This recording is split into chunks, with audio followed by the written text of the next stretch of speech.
All righty. Hi, everyone. Hi. Looks like everybody's straggling today, which is totally fine. We're recording it so that, and you guys are more than welcome to have a seat. And there's more chairs if you want in the back. So, yeah, you can have a seat, and as people come, we can always rearrange. So anyway, thank you so much for being here. My name is Lee Perry, and I'm a climate activist. I've been doing issue-based organizing since 2020. And I ran Commissioner Nicole Wilson and Commissioner Kelly Martinez Semrad's campaigns. And I also helped build their office and build their teams. And then, I left so that I can start recruiting and running more candidates and doing things like this, right? Well, when I got into office with the commissioners, I realized that there's a lot that on the campaign trail you want to do.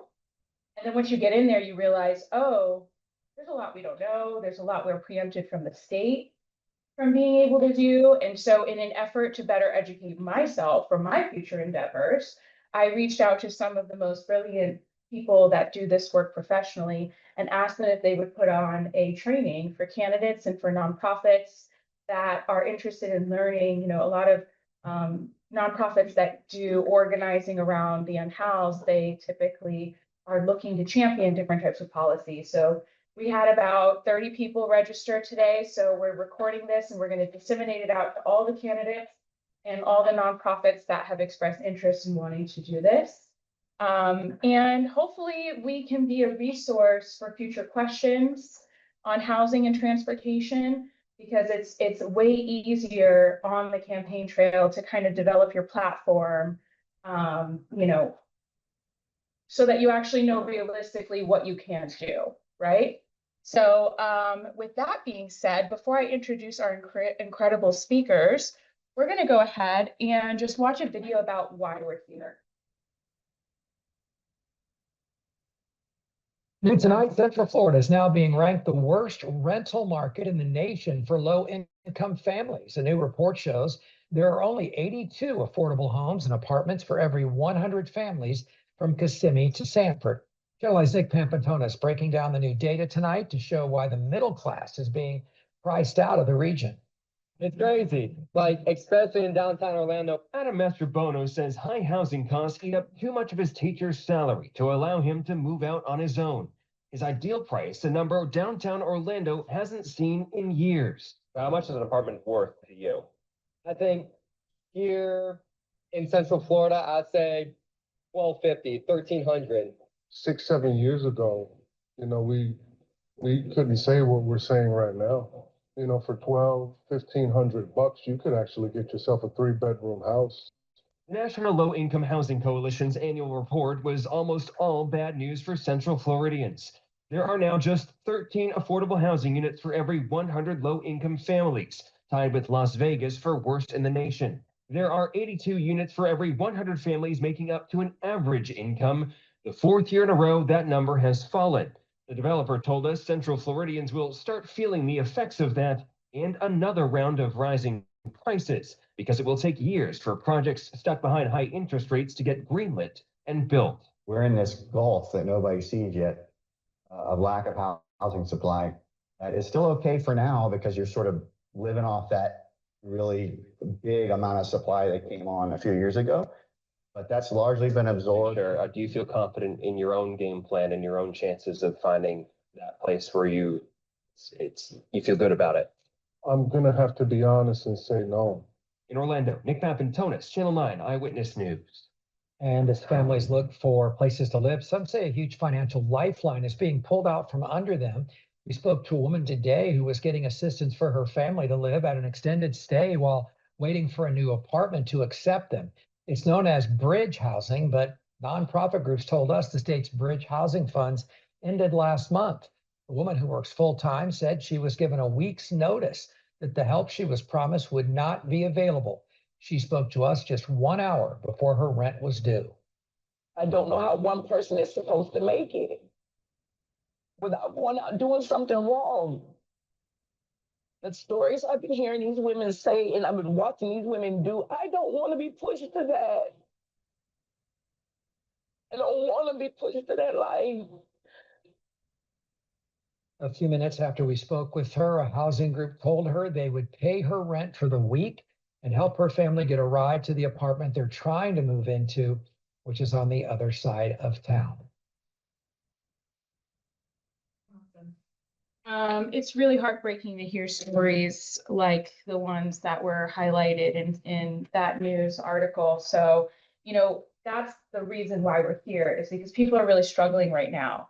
And as people who are excited to stand up and be a voice in public service, we should have the tools that we need in order to be able to really implement things on day one. And I know sometimes candidates can have really bold ideas, but this is a cohort that's supposed to be like a resource of educating you on what can realistically be done with all the preemptions and all the other roadblocks that we see in our local economy. So we're going to talk about housing, we're going to talk about transportation, we're going to talk about different types of platforms that you can incorporate into your campaign. I do want to just say some quick, some quick housekeeping. The bathrooms are around the corner to the right. We do have lunch provided. Please just be respectful to each other's questions. I know there's going to be some people who are running in the same races, but I just want to make sure that this is an open resource for everyone. And this is being recorded so that we can send it out to all the candidates after the event, folks that couldn't make it. So if you have any questions that you don't want to put air out, feel free to either write them down and pass them to either one of us, or feel free to email us. The PowerPoint itself is actually on the agenda, so you can scan and follow along on your phones. And feel free to email us.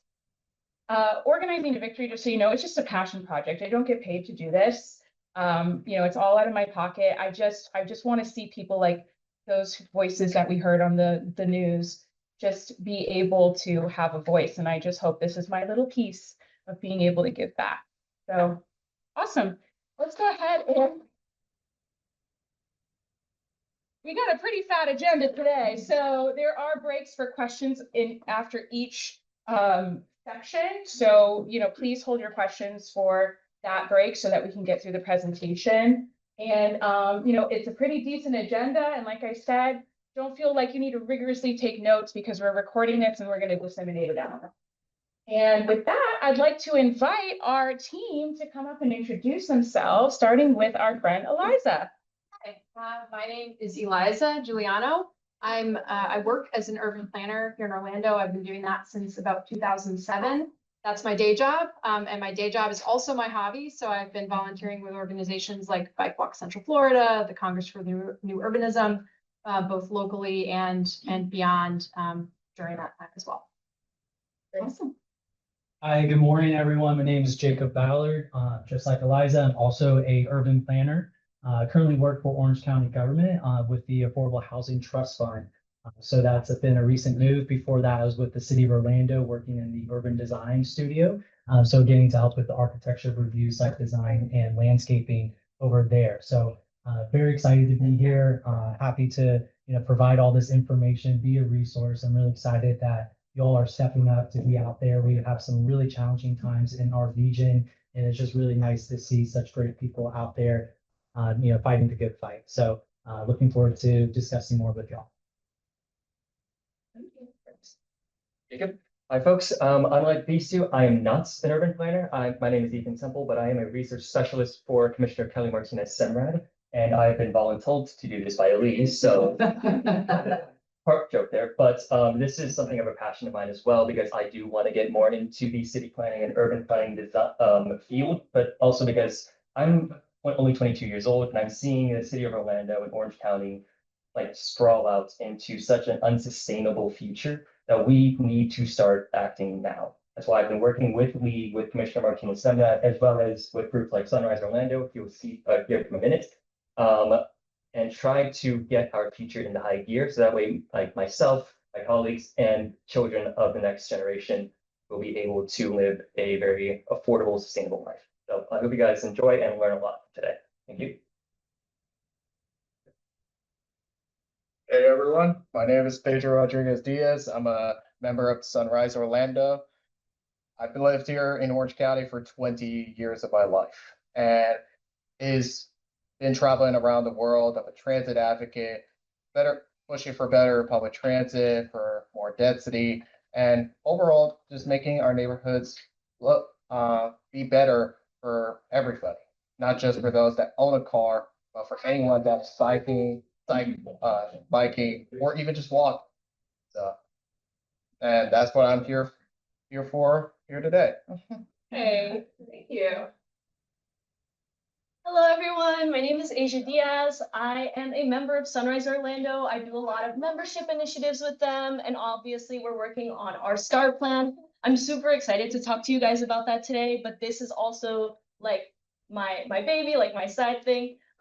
Basically, I work for this nonprofit called Engage Florida, and Engage Florida's mission is to help people under the age of 35 become civically engaged. So it kind of just ties into what I do with Sunrise, making sure that people understand that you can be a political actor and explaining to them that you are not far removed from the system. You are the ones that help create the system. Also, just for context, I am a New Yorker. I was born and raised there. So moving to Florida was like night and day when it comes to things like public transit, walkability, and being able to bike. So that's why I'm super passionate about this. I can't wait to present this to you all, and we really appreciate you guys for being here, because you are going to help us build the future that we all want to see. So thank you. Don't they make being a policy nerd cool? That's why they're all my heroes. I look up to them, and I'm so grateful that they have spent countless hours sitting on Zoom meetings with me with no makeup on, Lord, talking about policy. This is, several volunteers, including Wes in the back over there, and Stephen over here, have met with us on Zooms, and we did a full day retreat to really look at the big picture of everything we could present to you, and then really just try to get the low-hanging fruit ideas. So what we're presenting today is not the ultimate only thing you can do. It's just a snapshot of what these experts believe could be something really easy to champion in the short term. Okay, and with that, our first presenter, Eliza, will be coming up to join us. Thank you so much. Thanks, Liz. Okay, so as you saw with the intro there, our first topic is going to be housing. So, what is the need? Why are we here talking about this? What are the gaps, and what can we do about it?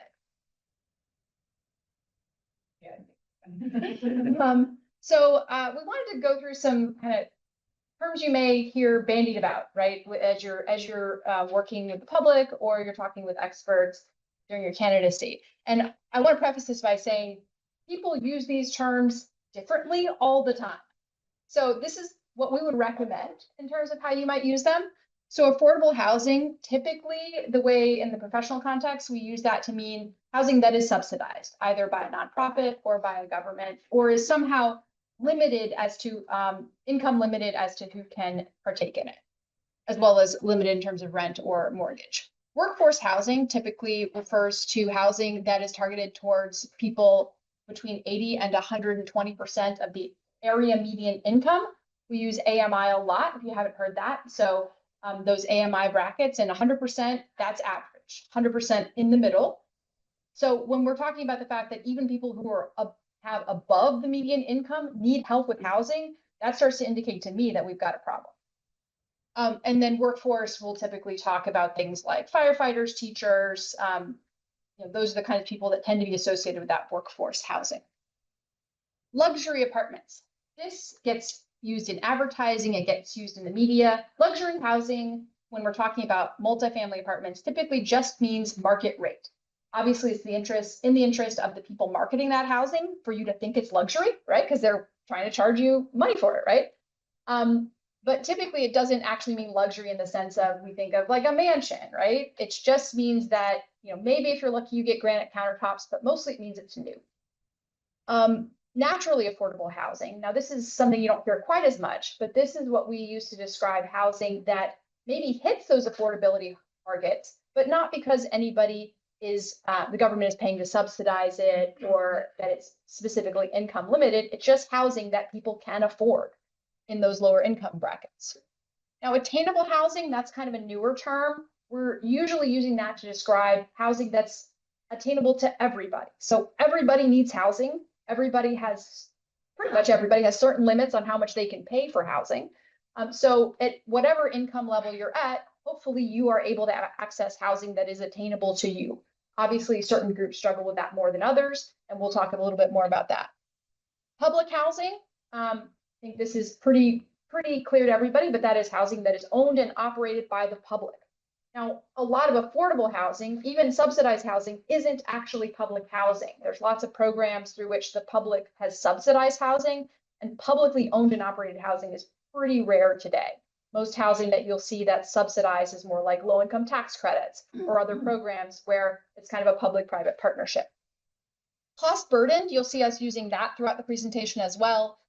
So for many decades, the target has been, we don't want people spending more than 30% of their income on housing.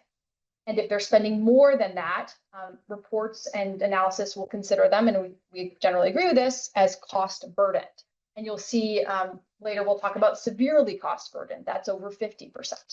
Now there is some complexity to that, and when we get into the transportation discussion, if you have low cost transportation that you have access to, then you can afford to spend a little bit more of your money on housing. So there are some trade-offs there, but generally, if you're spending more than 30% of your income, you're probably not doing that by choice. Okay, so is there a problem? I think the video that Lee shared actually was one of these, this video. But this is not a new problem. So you can see going back to 2022, we're seeing news media reports about the affordability problem, and probably even well before that. So that's 22, this is 25, that one was just this year. So that one's just this year. So, I mean, this has been an ongoing issue. And I think we can see particularly lately why that might be the case. When we look at the average monthly rent, that's generally trending up.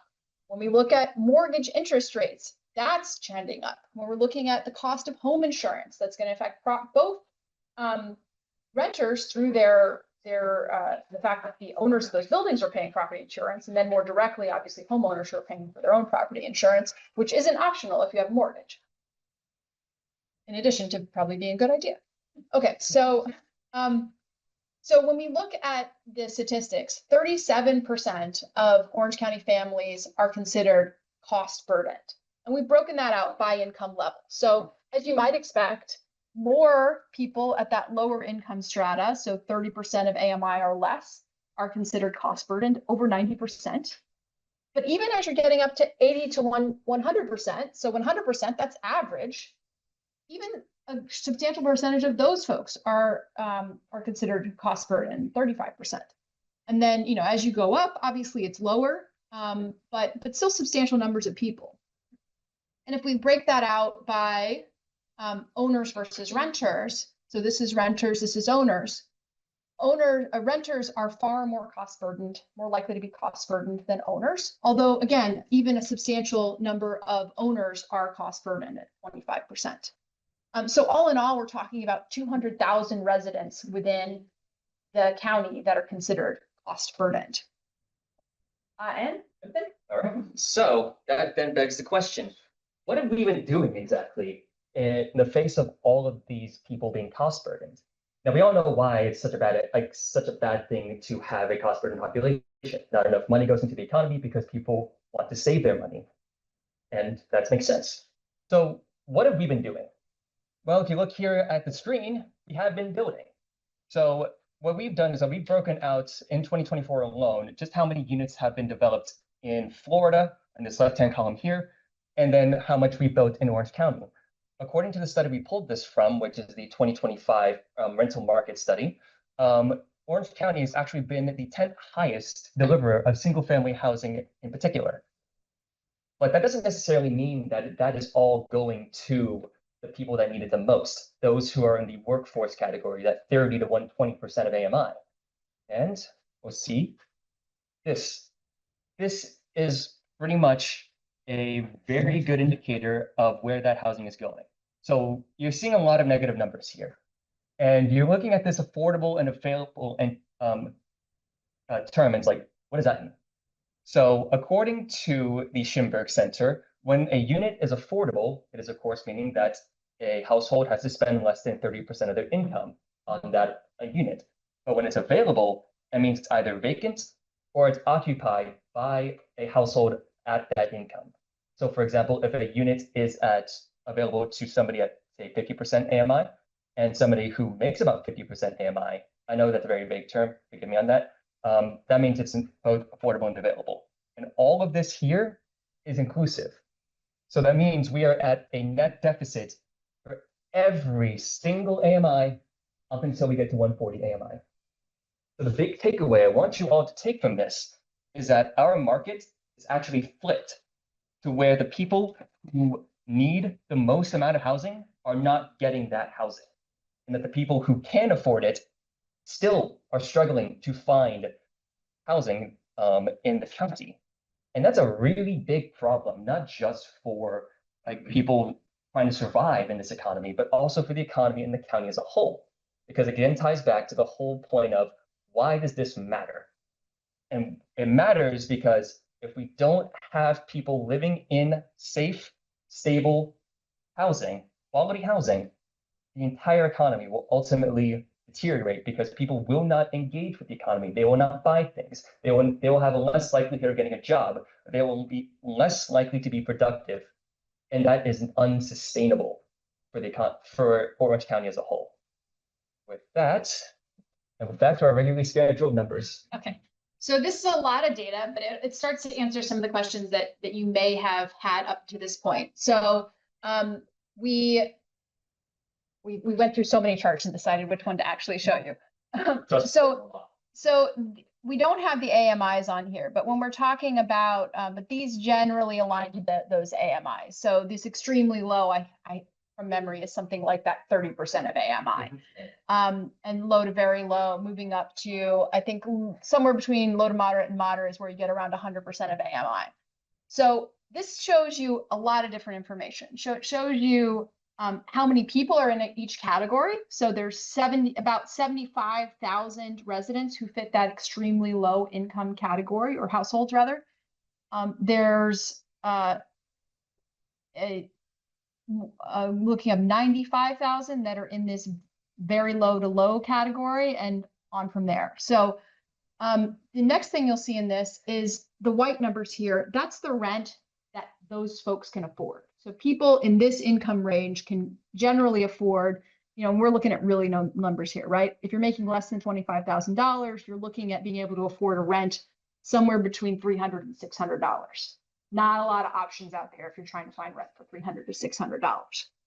And is that for a single room occupancy or efficiency? So there's a whole lot of notes here about what's not accounted for. So there's a lot of ways you could break out these numbers. One thing that I want to note is this is the whole population as compared to rental housing. The whole population isn't in rental housing, and you'll generally see, the lower end of the income spectrum typically is who you see in rental, and the higher end of the income spectrum is going to be more in ownership, right? And not always, right? There are some higher income people that just choose to rent, and that's totally okay. And there are some lower income people who have access to ownership for whatever they inherited or whatever. So it's imperfect measure. But when you're looking here, it is important to say, a substantial amount of folks who live in the county can't afford those higher rents. So when you see apartments going for $2,000, that's not aimed at nobody. It's aimed at a substantial portion of the population.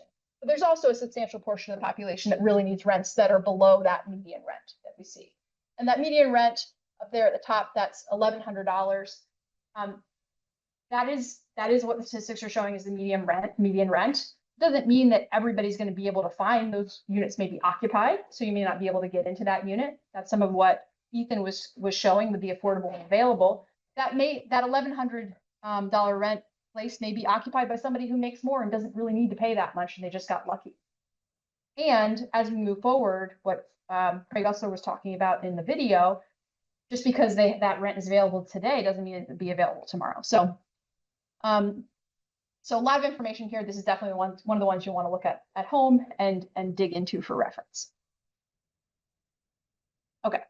And maybe we should have showed this one first, but this one starts to show those ranges as well. So if you're making less than $20,000, that's that 11.5% there. $20,000 to $40,000, 14.5% of the population. Median here is around $75,000. So again, median means half people are making less than that and half of people are making more than that. So we added in here some professions and what their average income is and how they tag into this. So on the higher end side, you're seeing people who are in the professions, information management, technical finance, insurance. On the lower end, you're seeing probably, some of these are not totally surprising. You're seeing people in accommodation, food service, retail trade, arts, entertainment. And this again means the average wage for this profession falls within this category. So some people are going to make less, some people are going to make more. Oh, great. Okay, Ethan. Very good. Thank you. So, like I said, and thank you, Eliza, for making all these distinctions. Because of all the factors that we've discussed so far, this is kind of a map that shows all of the eviction rates within the Orange County. We're very much like, of course, we're kind of talking a lot about renters, but we're going to show a next slide that shows homeowners are not immune to this as well. And if you notice up in the top, 2017 to 2019, well, what's going on here? I thought we were talking about everything after the pandemic. That's the thing. This has been a trend that has been occurring even before COVID, even before all of the COVID-related inflationary pressures that we've been facing. As a result, you see eviction rates upwards of nearly 14% in Western Central Orlando. This is where we should be having the most amount of our economic development and growth in this area here. And this is true for areas like in Apopka and down here as well. I can't remember the geography. Forgive me. Like Williamsburg, Hunters Creek. Thank you. That's Williamsburg, Hunter Creek area over there. It's close to Delta Phillips. Forgive me, my map reading skills are atrocious. But the same is true for foreclosures as well. This is what I'm saying is that homeowners are just as vulnerable to this housing crunch because ultimately everybody's affected by the same supply of units that are available and affordable to them. So this just underscores the idea that we need to be doing things more proactively, trying to think in different ways and approaching this issue through different lenses in order to address all of this. And mind, this is just between 2017 and 2019. Imagine what these numbers could be like now, where foreclosures have certainly gone up and evictions have definitely gone up. So I'll turn it back over to Eliza then to understand why exactly we haven't been doing as effectively as we should be. Sure. So, so when we talk about this, these aren't always easy conversations. So why is the public not excited about going out and building all the housing that we need? Well, they're worried it'll reduce their quality of life. We hear, so I work in community planning. I go to a lot of public meetings, which if you win this race, you're definitely going to be going to a lot of public meetings. You may already be doing that. Hear a lot about traffic. We hear about how is this new housing going to affect my quality of life? We hear about the environment. Are we going to be paving paradise in order to put down houses and the roads to serve them? We hear about strain on local government budgets. Is this housing going to cost more for the government to service than they're going to take back in taxes from the revenues? And we hear about character, a lot about people not wanting to see their neighborhoods change. And I'm going to tell you something. I think a lot of these are right because we've been doing housing, been doing development wrong. We can have both, but not the way we've been doing it.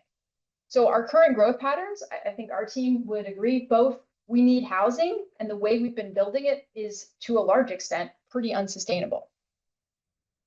I'm gonna have a whole hour-long conversation. Brody's putting it mild. We're packing a lot of information here. So if you have more questions after this, then we think we did it right. So this is from Orange County. This made actual national planning nerd news. So if you didn't hear about it, it means you're not a planning nerd, but people, in New York and California read this newsletter and got this news. So these are two houses that are back to back in Orange County. To name names, that's Avalon Park, and that I don't know what neighbor is, but it's older. So if you have a kid that wants to play with this other kid, and you could have two options. You could jump the fence, which is probably what they do if their fence is actually lined up, or why don't you walk to your friend's house 7 miles away? That would take, I did the math, I forget exactly, but it's like about 20 minutes to walk a mile. So 20 times 7, you know, by the time your kid gets there, they're gonna have to turn around and come back, right? So this is an extreme version, but it's not that different from how we've been building most of our community, where it's just really difficult to access, even in a car, but especially if you're not in a car, you don't have access to a car. So it's no wonder that we have traffic problems when we create a situation where you literally can't get there from here. Let me see. So let's take this to the broad scale of things then and look at the county. So for those who may be familiar with Urban 3, Urban 3 is a land use consultant who's actually recently contracted with Orange County to produce stuff like this. This here is a map that shows the net value per acre of Orange County and its various developments in the jurisdiction. Each spike here you see is the value that is produced within that given acre. And as you can probably see, we're not doing a very good job when it comes to being fiscally responsible with our development. So obviously, as you see here, the largest spike, as with anything, is downtown Orlando, because it's the most densely compact, there's the most amount of traffic going through, foot traffic, not car traffic. Different story there. And then the second highest is downtown Winter Park, also densely compact and very walkable. Then you get out further away from the center and you hit areas like, for example, UCF, Avalon Park, Winter Garden to a lesser extent. Those are much lower because they return far less. Now you may be asking, what's with all the red? And if you see the spot at the top right-hand corner, you probably spoiled yourself. So all the red you see in the county, those are net negative acres. That means they cost more to maintain than they actually produce in value for the county. And as a result, the county loses on net $208 million because of how we've developed. So it goes further beyond that of having to walk like 140 minutes to somebody who lives right next door, but you're separated by a fence. This is actually draining the county of precious resources because we can't develop properly. And as a result, this is making housing more expensive. Why is that? More utility lines to be built out to the east, which means you have to pay more for those utility lines. Same thing with roads, same thing with electrical wires. Every single cost that you see on your bills every month, that has to be factored in for all of this. And taken together, people are losing money because we have failed to develop effectively. So if you want, so we'll have one more slide like this, but if you want to see this presentation as a whole, I recommend you go to the September 30th, 2025 BCC meeting, where they do have this presentation in full, presented by Joe Minicosi, the president of Urban 3. Okay, so the status quo, if we do nothing, what happens if we do nothing? That's always something that we need to discuss with the community, right? Because sometimes doing nothing seems like the easiest thing. Well, if we do nothing, people are going to continue to struggle to have access to rent, to homes they can afford to rent or to buy. Traffic's going to keep getting worse. One thing that I often tell people is if you don't allow the development next to your house, if you're in a central area, I talk to, my neighbors say in a relatively central area, and they build the house out there, they're just going to drive past my house to get downtown anyway. So I'm going to get the traffic and I'm not going to get any new neighbors, which means I'm not going to get any new businesses that would serve those neighbors. The impact on natural areas is probably going to continue to happen because we are allowing development to happen. We're just allowing it to happen very slowly and largely disproportionately in more remote areas. And the other thing is neighborhoods always change. So as much as we like to think that our neighborhoods are going to be in amber and just stay exactly the way they are, that's not how neighborhoods work, because that's not how people work. Even if nobody moves in, the people who live in the neighborhood are going to age. Kids are going to grow up and leave. And if nobody comes back, then that neighborhood is going to start to decline.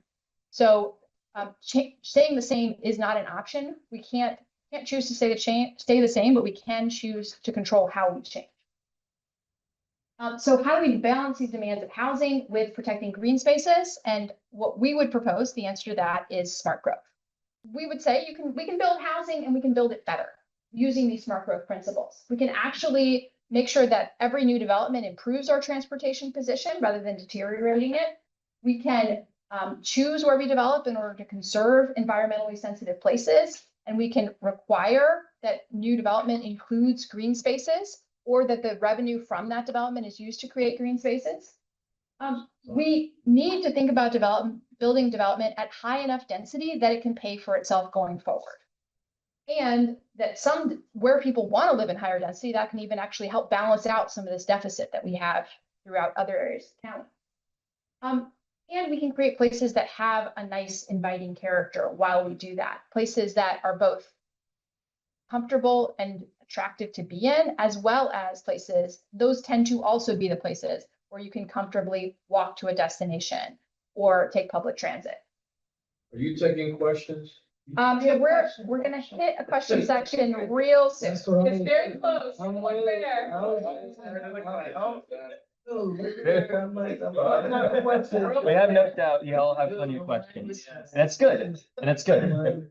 That's good. We're soliciting these questions. So this is what Eliza means on the broader scale of how we can develop better. It's like I said on the last slide. Yes, this is also from Urban 3.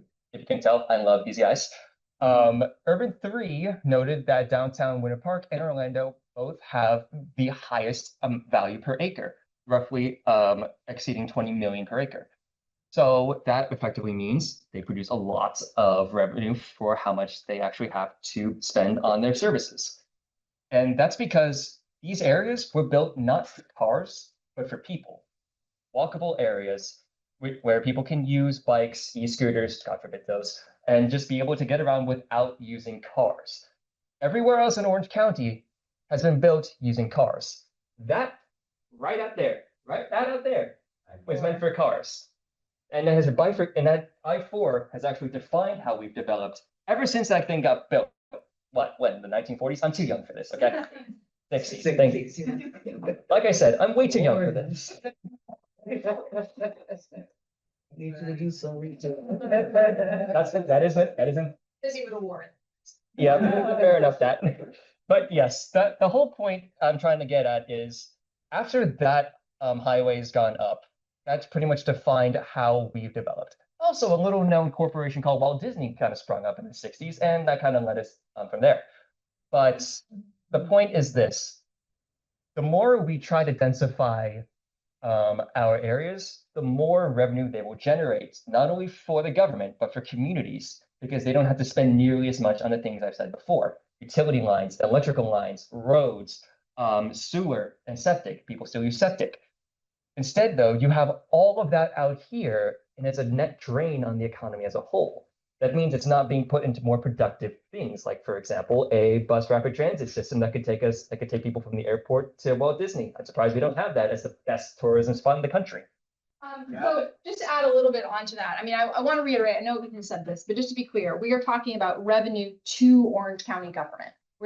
Are there private developers making money off this? Sure, but we are specifically talking about, and some of these places, like downtown Orlando, downtown Winter Park, have been there for a really long time. And as they age, they continue to produce revenue for the government. Why do we care about that? I mean, I'm guessing you believe in government if you're here, and that's why you're running for it. But that means whether we get our potholes fixed. That means whether or not our government has the ability to pay for homeless services. That means whether or not the playground gets fixed when it gets broken, right? That money to the government is not the government being greedy. It's how we get the things we want out of government in terms of services. I'm sorry I have to say that, but I feel like I have to say that out loud. Okay, so just a few examples, and again, this could be an hour-long presentation of areas that have some things that are right, either on purpose or by accident. So Colonial Town, Orlando, this is actually where I live, so I have a lot of pictures of it.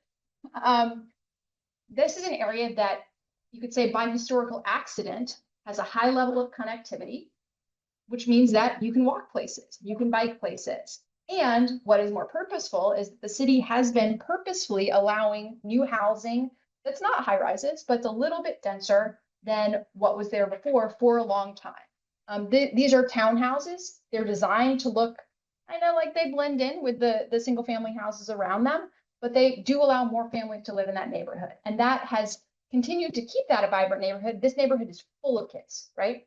And it also has elderly people, and it also has everybody in between. And this is what that looks like from the air. So you can see that connectivity and these businesses that are continuing to thrive because more people are coming in. And I'll say, editorially, in addition to this, this is a brand new apartment complex that's gone up. I can tell you my neighborhood Facebook group blew up, and not in a good way, when these were on the table, but the city moved forward and those apartments are in and everything's fine. And businesses are all full, I've noticed. yeah, and the businesses around them are benefiting from that. And then Well, your car wash. there's like 100,000 more, don't worry. it was vacant for a while before the apartments went in. Okay, we got one to spare.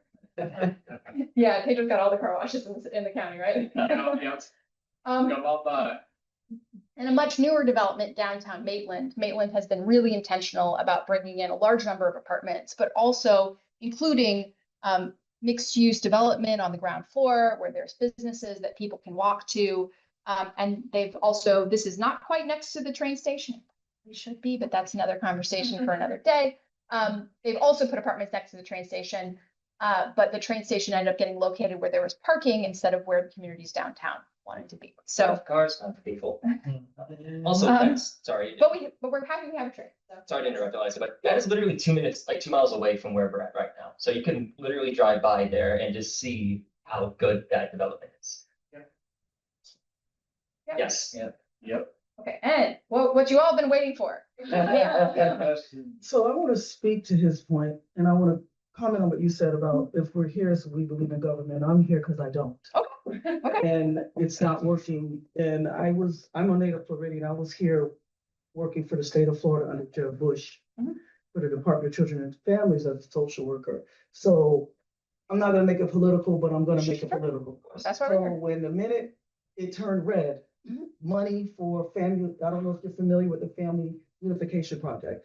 When I was a social worker, I was a foster care case manager. So one of the horrible things that you can do is remove a child from a family because of lack of housing. So when we were a Democratic state, we had resources in place called Family Unification Project that a social worker could refer a person to that.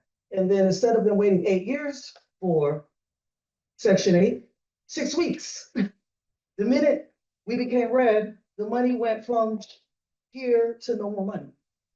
And so this is what I want to say to him, because you said something earlier about how are we looking at this problem?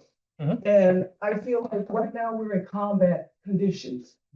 And a lot of Democratic politicians and people in your positions, not at any besmirk of your work, because I think your work is great, we're not looking at it in a proper context. We've been at war, and we didn't know it since the 60s, because the minute the civil rights passage of all that legislation, people who are red have been in a concerted effort to destroy everything, to make it hard, to eliminate, because they feel like the middle class is the reason we have the civil rights.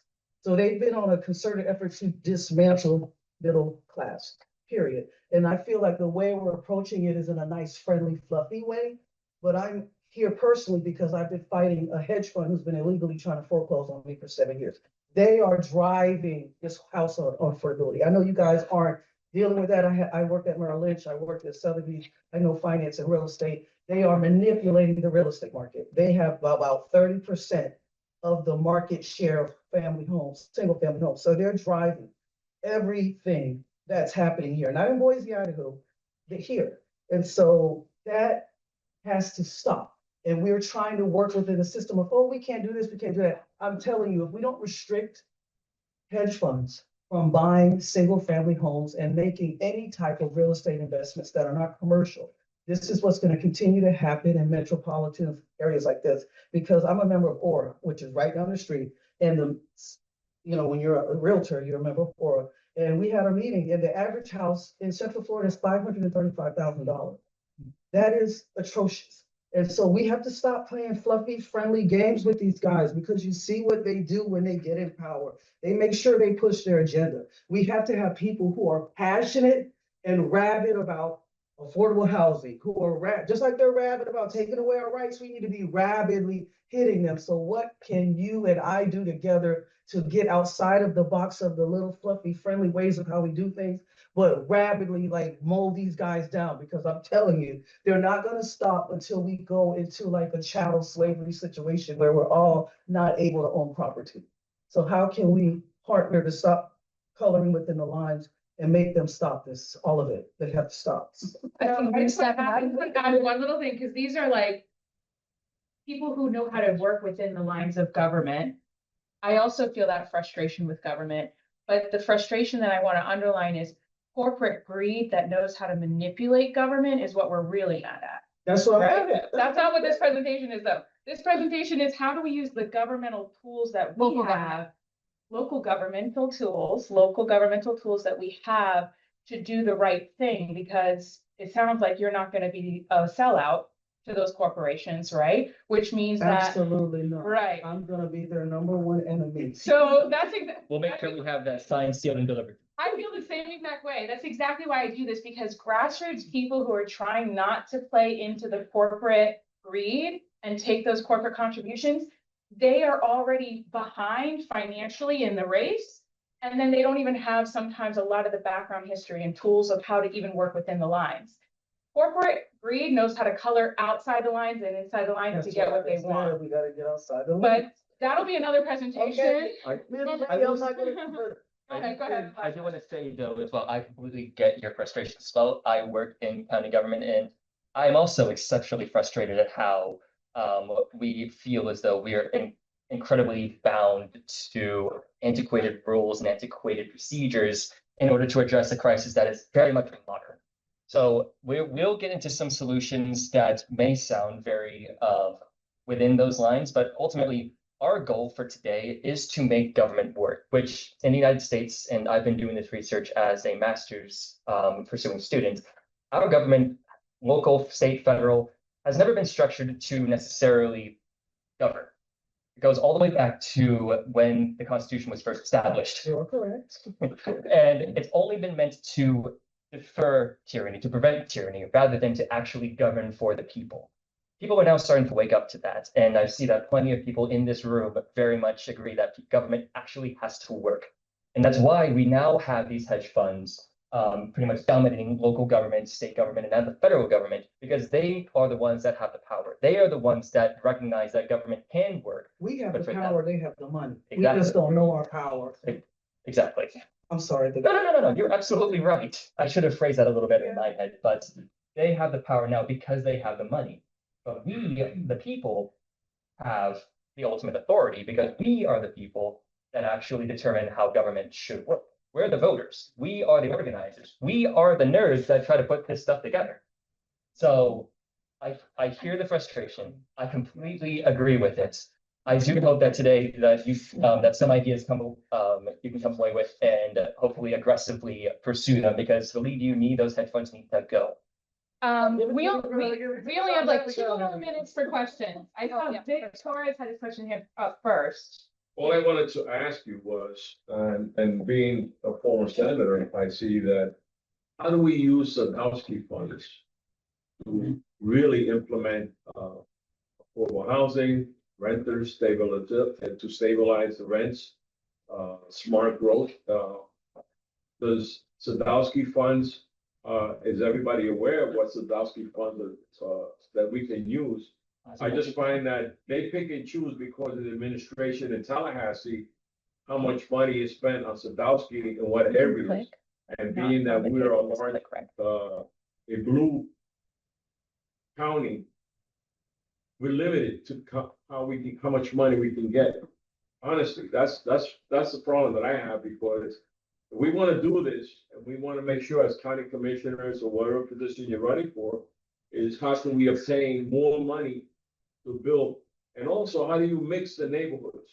Because I came from a neighborhood from New York City, a mixed neighborhood, low income, middle income, and higher income. And we built a structure which called Michalama on the west side, from 90th to 96th Street in Central Park and Columbus Avenue and Amsterdam Avenue, is still there today. It didn't lose. The people still live there. in their own mix, working together, living together. And that's what we need to strive for, I think. Yep, so we're gonna get into solutions, and I think you're gonna be happy about some of what you hear. It's an idea. In terms of Sadowski Funds specifically, that is a state controlled fund that's actually been rated across multiple years, and so there was no money in it because the state legislature chose not to put any money in it. I think the last year or two, they have actually put money in it, which is a step in the right direction. And the Senate president changed that to, you can't touch the Sadowski fund except for the purposes of affordability and everything else. Yeah, and so now I am not an expert in exactly the uses of those funds. I think we're going to talk more about what the locals can do from a ground up standpoint. And then I'll move on to second. Yeah, I just have a question. So I just, the slide you had on the market value per acre, and I may misunderstand, is that showing the market value per acre, including commercial and residential properties? Yes. So it's a mix? Yes, so those areas that you saw are mostly mixed use development. Yeah. Downtown Orlando and Winter Park are two very good examples of those. Yeah, okay, that's what I just wanted to confirm that was both. Okay, thank you. Yep. And commercial revenue, I think most of you know, if you know anything about property taxes, commercial revenue is a very important part of the property tax revenue for local governments. Yeah. But housing revenue is important too. Awesome, thank you. Very quick, the net per acre map that you had, can that be seen live? Can that be used to make development decisions to decide whether or not to whether it's gonna have net cost? Yes, so this is actually a part of the presentation that Urban 3 gave to Orange County in their development of the fiscal sustainability analysis tool, which was passed by the county through Charter Amendment 4, was it? In 2024, and I believe that had a 7% approval. Yeah. But it's a snapshot in time, not like it doesn't have live updates. Yes. But they are, I think Urban 3 is tasked with creating a tool that can be used in the way that you're describing to evaluate the proposed development. There will actually be a case about that coming up on Tuesday's agenda, which will also include which is District 5's case. Fun. And as I understand it, the amendment was specific to rural development, but the tool could be used for urban or rural. Yeah, it's meant. You're an hour behind. Okay. So I just want to make sure, so I should go ahead and get us started. We are switching clickers here. Yeah, we're way behind, but that's okay. We're gonna make it. We might eat lunch and do a working lunch, but so we talked all about like the challenges, like the income challenges, what different industries in our local economy are paying in comparison to the cost of what it takes to actually being able to afford to live here. Now we're going to talk about the solutions. And so, this, like, I just want to remind everybody, we have a little asterisk here that there's a lot of state restrictions. We could do so much more if the state and the representatives overwhelmingly at the state, not necessarily our local delegation, but if they worked with our local government, we would be able to do so much more. But given the limits that we have here, we have identified 3 frameworks that we're going to talk to you about today. There's other opportunities, there's other policies, but specifically for today, we're going to talk about zoning and permitting reform. We're going to talk about public-private partnerships for mixed income housing. Not the kind you usually think of. And we're going to talk about ways to keep people in their homes by expanding our tenant services and making sure that we have like a more streamlined way to keep people in their homes and connected to governmental resources that we already have. So with that being said, back to Eliza. So we talked earlier about these graphs that showed the income spectrum. So this is just kind of a basic way of looking at how we house people, right? So there is a certain segment of the market that is market rate housing gets them what they need, right? Like we don't need to, government doesn't necessarily need to be involved in providing housing for this upper spectrum. Then you've got people at the very low end. We're talking about, that $300 rent where government's almost always going to be involved, or they're going to have a very unique situation in order to be able to access housing. And then there's a middle section here where regulatory reform or housing supply may be enough to get them housing that they can afford, that naturally affordable housing. And that's here. And this is not exact. This is kind of, ballpark. And then of course there's overlap. And there may be situations where, the government has a reason to invest in, a little bit higher end housing because they want to support development around a rail station, or they want to support green lead development. There may be reasons that they want to support things that are not people that are just about housing. But in general, we're talking about how do we help these folks here to be able to get into housing? So we're going to start with regulatory reform, and this is where I can get super nerdy. I'll try not to get too deep, but if you have questions after, happy to answer questions. I will say for context, I've worked on zoning updates for Orange County, Seminole County, Oviedo, and other jurisdictions in the area. So we're going to talk about 3 different buckets here. I'm going to talk about zoning reform, and then Jacob is going to talk about streamlining development review and permitting. And there's a lot in here. You guys have the deck. I'm not gonna get too deep into that. I'm just gonna skip ahead for time's sake. Okay. So, I like to use a lot of pictures because it helps us to get on the same page, and it helps to make things very concrete. So one question that we can ask is, who decided this was okay and this was not okay? There are many, many places where this is legal and this is not legal. If you can't tell, this is a duplex. I actually biked by this on my way home from work. I biked by it at least 100 times before I realized it was a duplex.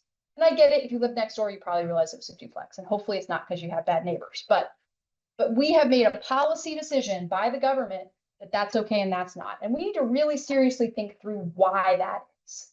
Is it really getting us what we need as a community? And then to take it to the next level, what about that? That was actually where I lived when I first moved to Orlando, or second place I lived when I moved to Orlando. It's a quadplex. There's 4 units in there. My landlord lived downstairs. This, I believe, is 8 units by the number of mailboxes. Now, there's a lot of reasons why you can't do this today. One is because it's illegal. Why is that illegal, and should it be? Second reason is the parking would never work. Well, why are we making decisions about whether or not people can have housing based on parking? Is that the right way to decide if people deserve housing? Okay, so within the zoning reform bucket, big picture, our recommendations would be decide where to say yes to housing. That doesn't mean saying yes to housing everywhere. It doesn't mean in every neighborhood, every existing neighborhood. It doesn't mean on every vacant lot. It means as a community, we need to decide where we want to say yes. Orange County historically has not done that, and that's why we have so many planned developments. So developers are chasing the county rather than the county proactively deciding where development is going to be. Now, the Vision 2050 was seeking to change that, and that's now been preempted by state law unless and until something changes, and we could talk more about that. But the general principle that we as a community should be proactive about deciding where we want housing rather than reactive to when the developers walk into the door. Second thing, provide clear standings on the kind of development that we want to go in those places. And the people in this room would generally advocate for that being what we call walkable development. We can talk more about what that means. So let's talk about brass tacks.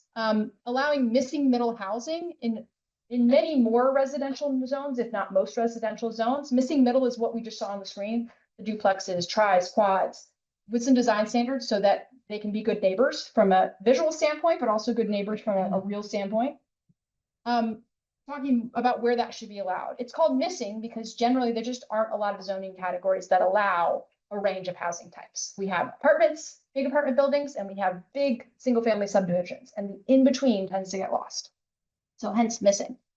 Allow high density housing in what we agree to be the right places. We would think those places, obvious places, would be along our corridors where there's already a lot of traffic, and along in our commercial zones. So we can start to have those zones be mixed use so that people can access services. So people can access, and I mean services in all sense, including being able to get groceries without necessarily getting in the car.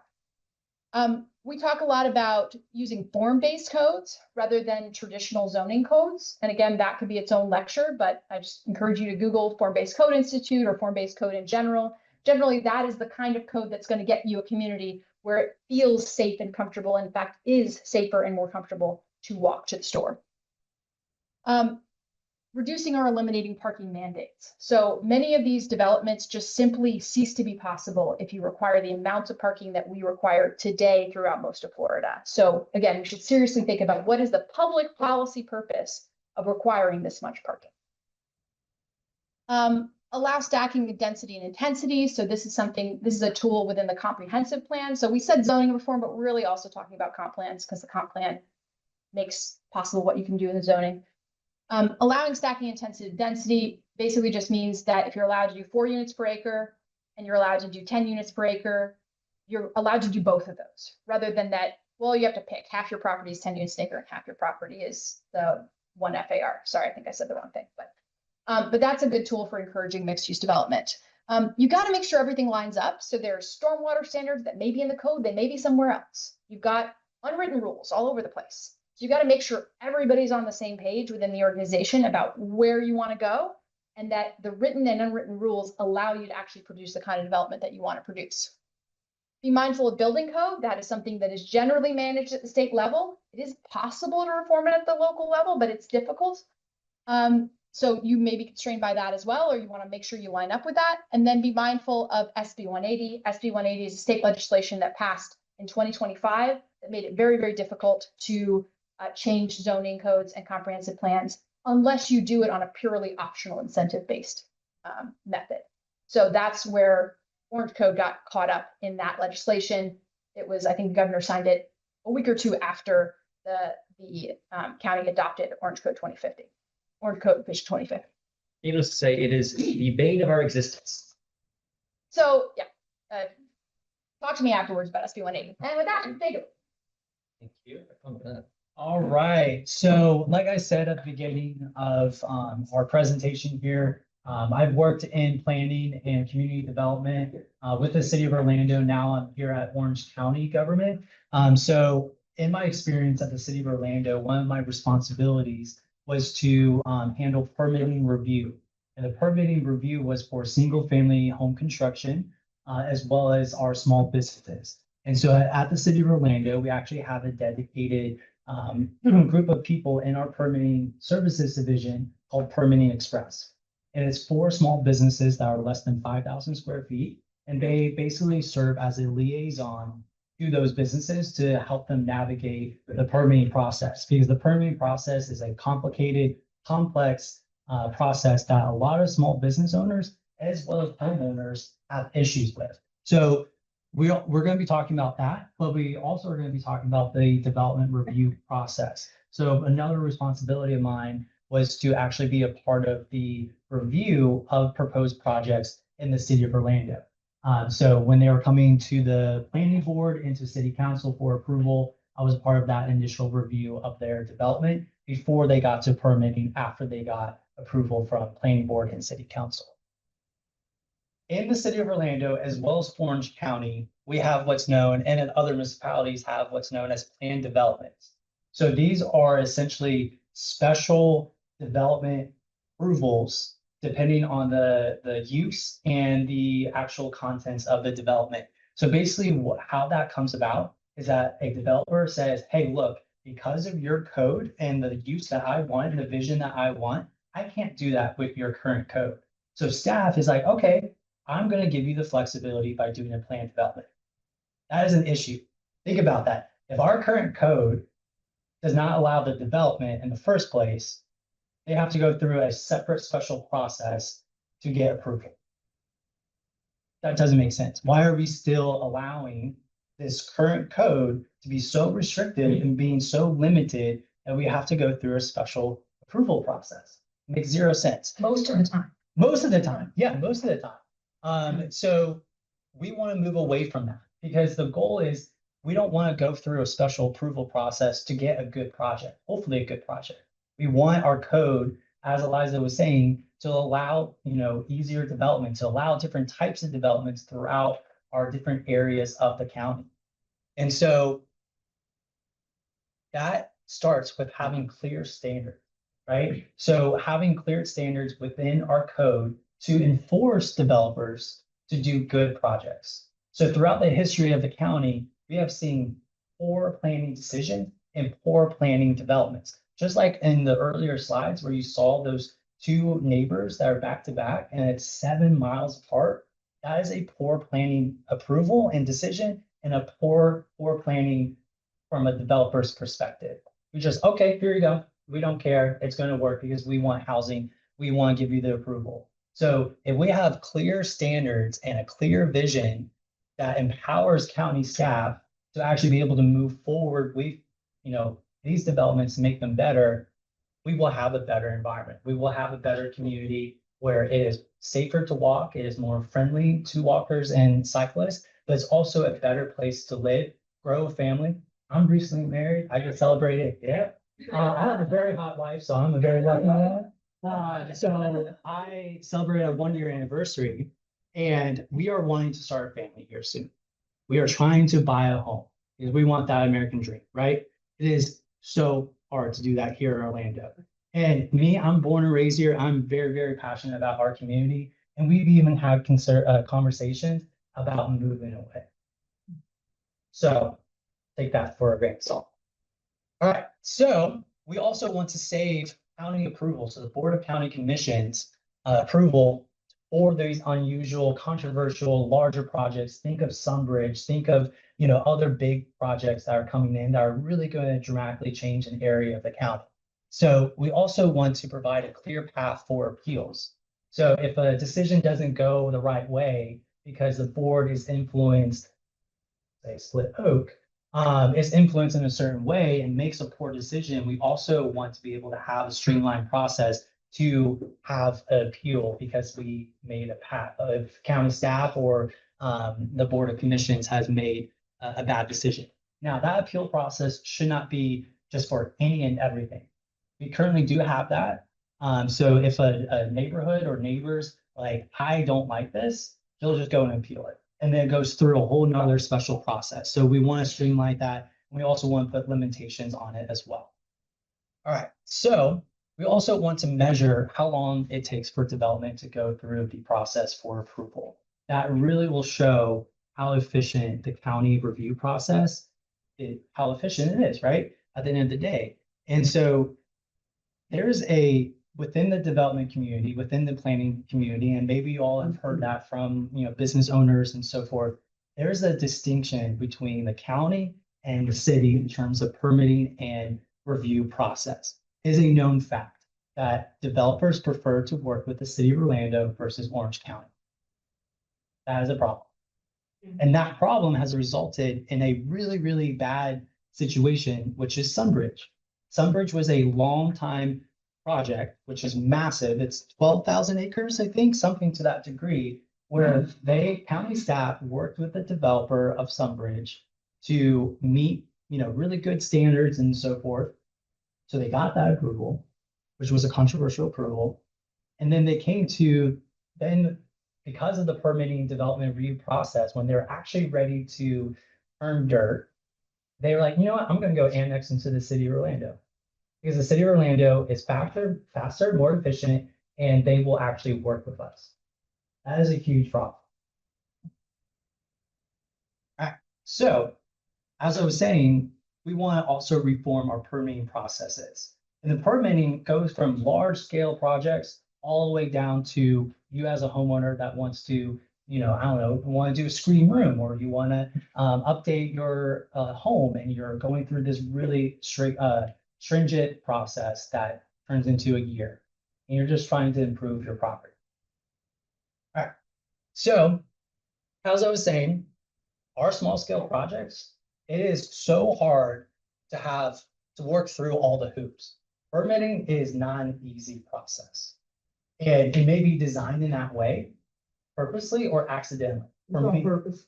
Yeah, in certain regards, but also it is accidentally in some regards, because the city staff or county staff were like, okay, this sounds good, or it's been the way that it's been, like this is how we've done it, and this is how we're going to continue to do it, even though it's not working.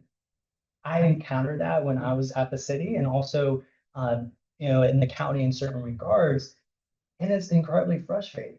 So we want to streamline. We want to be able to provide the resources to homeowners, to small business owners, to correctly and efficiently go through the permitting process. We have also seen miscommunication between staff and departments and divisions that review the permitting process. Just recently, I was I had to submit a variance on behalf of a nonprofit agency that was wanting to build a single family home for affordable home ownership. So they were in the permitting process and they were told they needed to get a variance because they weren't meeting one of the setback standards for the actual development of that home. So we start going, taking the time to go and build that variance application, get ready to submit it. And then we actually, during that process, speak to other county staff. They already got approval. So the staff member that said, oh, you actually don't meet the setback and you need a variance, did not do the research, did not have the resources or the capacity.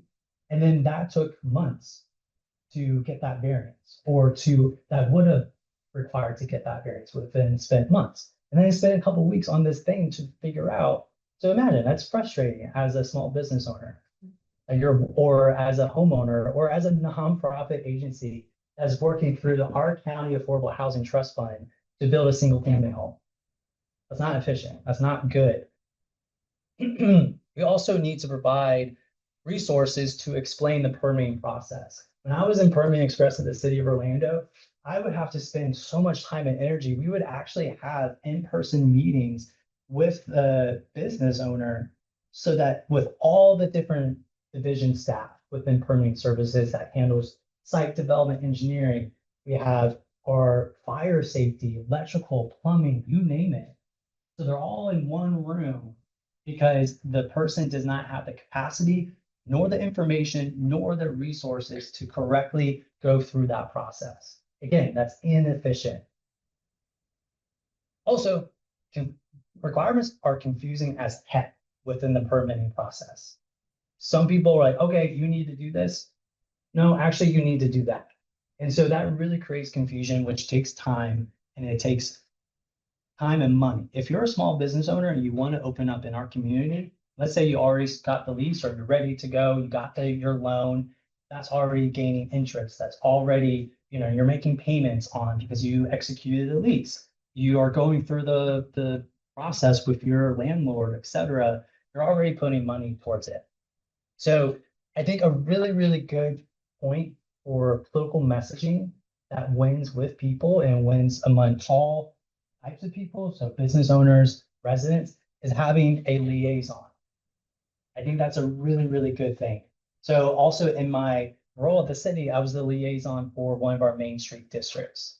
And so I would serve as a middleman, right? To answer the questions that would come up or the issues that a business owner had in the Main Street so that they could go through the process a little bit more smoothly because they had a direct resource. And that's what our Permitting Express team, again, that's limited. There's only a certain number of staff. And is that at the county? I don't think the county has a dedicated staff that is for permitting for small businesses. No. So think about that. That's a good ass local messaging, all right? I think you went up with that. So I kind of already started touching on this, but it's establishing regular department meetings. So making sure that these departments and divisions and staff are clearly communicating with each other. Government, especially the county is a large enterprise. It's a large operation I think there's like 8,000 employees at the county. We have a multi-billion-dollar budget, right? We have so many different departments and divisions because we provide so many social services and other services that is naturally going to cause some type of confusion. So again, another winning message is making sure that staff is communicating, but also you want to approach it in a way that is respectful to the current staff. Because if you come in all hot and heavy, you're going to face tension. You're going to face obstruction. Because the unfortunate reality is that a lot of county staff has been there for years and they know what they're supposed to do. And I've even heard in some regards that I've been here for 20 years. You're going to be gone in 8 years. That's exactly it.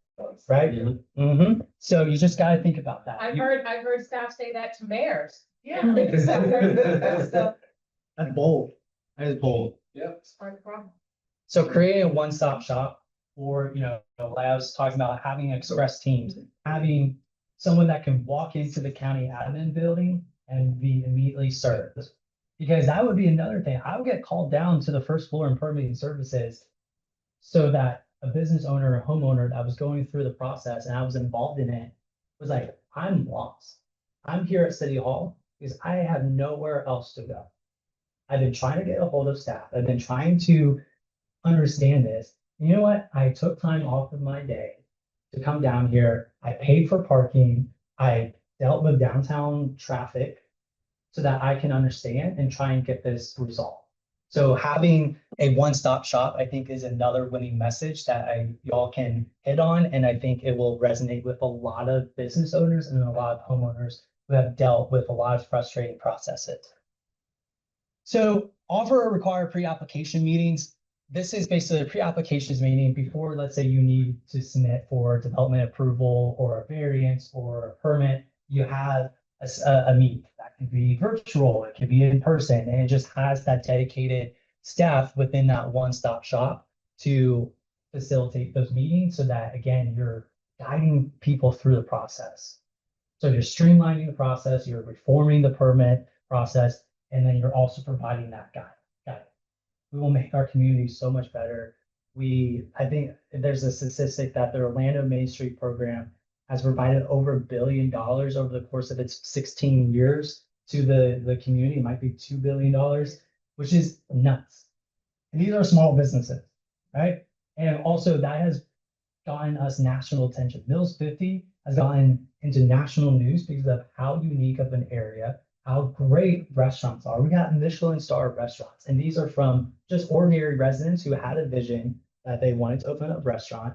It's of their culture. We have such an amazing culture here in the county. Imagine all the different type of Main Street areas that we could have because we have a streamlined permit process. All right. Watch this. All right, we got Steven, we got Eric. All right. I mean, the culture problem with staff and, a board, also just outlining some other roles we have here. We have like a consultant, we have a researcher, we have folks coming from the talking about policy targets is great and absolutely has to be, addressed. But that cultural side of things, that the culture change is always, to me, and I'm coming like from psychology or anthropology kind of background, not as well fleshed out. Yeah. I love though that we have like representatives of each of those different roles in this process. Just a general kind of direction that I would see as we want to simplify a process or streamline process. I think a lot of those roles have to merge, or at least we have to have individuals with a blend of the different attitudes constantly. Yeah. Again, in my observations, like there's almost like a craziness that happens when you put on the hat of a candidate versus somebody actually on the board or whatever. So I don't know if you have thoughts on. Could I have one quick that. thing? Yeah, sure. So apparently we've been hearing whispers that because there has been a push to do some of these ideas for permitting reform, a lot of the staff said, please don't, because I'm gonna retire when Jerry Demings is gone. So if we're this is like people who have historically been within the county saying, please don't make me learn something new, because I've always done it this way, and I'm just about to retire. So maybe that's good news for those of you who are running right now, because they could invite some positive new energy, but I don't know if there is a culture of excitement for change within county staff. And so it'll take new leadership to maybe, and I see Wes's hand up because he's been doing this for so long. So we have different hands up first, so. But I just wanted to piggyback on your thing real quick. The biggest fight, so I work District 5, East Orange County, where the development is all trying to go. Staff feels like they have to find a way to tell developers, Yeah. and like, I can't tell you how many meetings I've been in. We have this policy for a reason, yes, but they have a right to develop it. No, they don't. If they bought, and it's getting worse now because what's happening is people are buying property out in Bithlo, out in Christmas, that have a mismatching future land use and zoning. But realtors are selling it as the next neighborhood. And people are paying $4, $5, $6 million without doing their due diligence, and then coming to the county and saying, get me out of the mess that I got myself into. And so the culture of staff is fine, yes, not defend the policy. So I just wanted to add that into. Well, let's let them respond and then we'll do. So two kind of unrelated thoughts on those two things. One, as we talked earlier about saying yes in the right places. So part of what happens when we're saying no or kind of no everywhere is then it's driven by the developers. We're not saying yes intentionally anywhere. So if we make the thing we say we want hard, why would we expect anybody to do it? And that's the situation we're in right now. And again, there has been efforts to try to fix that have gotten relayed to some extent, but that is ultimately where we need to be. We need to say yes somewhere so that the development has a place to go. And then on the leadership side, I think this is in lots of different jurisdictions. We will see that different departments have different priorities, and that's where things get mixed up. And it's hard, like if there's not a push in one direction, it's really hard to go in that direction. And I know most of you who are running for county commissioner, so you will just be one of, I think now 9, right? Eight Eight commissioners and the mayor. And the mayor. So, I mean, you don't get to by yourself decide what that direction is. But the way that we get somewhere is by agreeing on where we're going.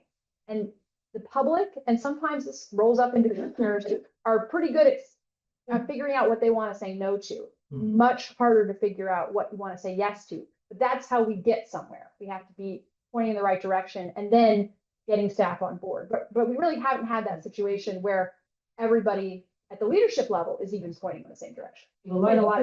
This is why we went through the data of where it's financially feasible to build and where it's costly to build. So where Wes was talking about is way out here, where people are kind of being conned into purchasing land for future development when that would cause a huge deficit on the county because it costs $25 million per mile for new road.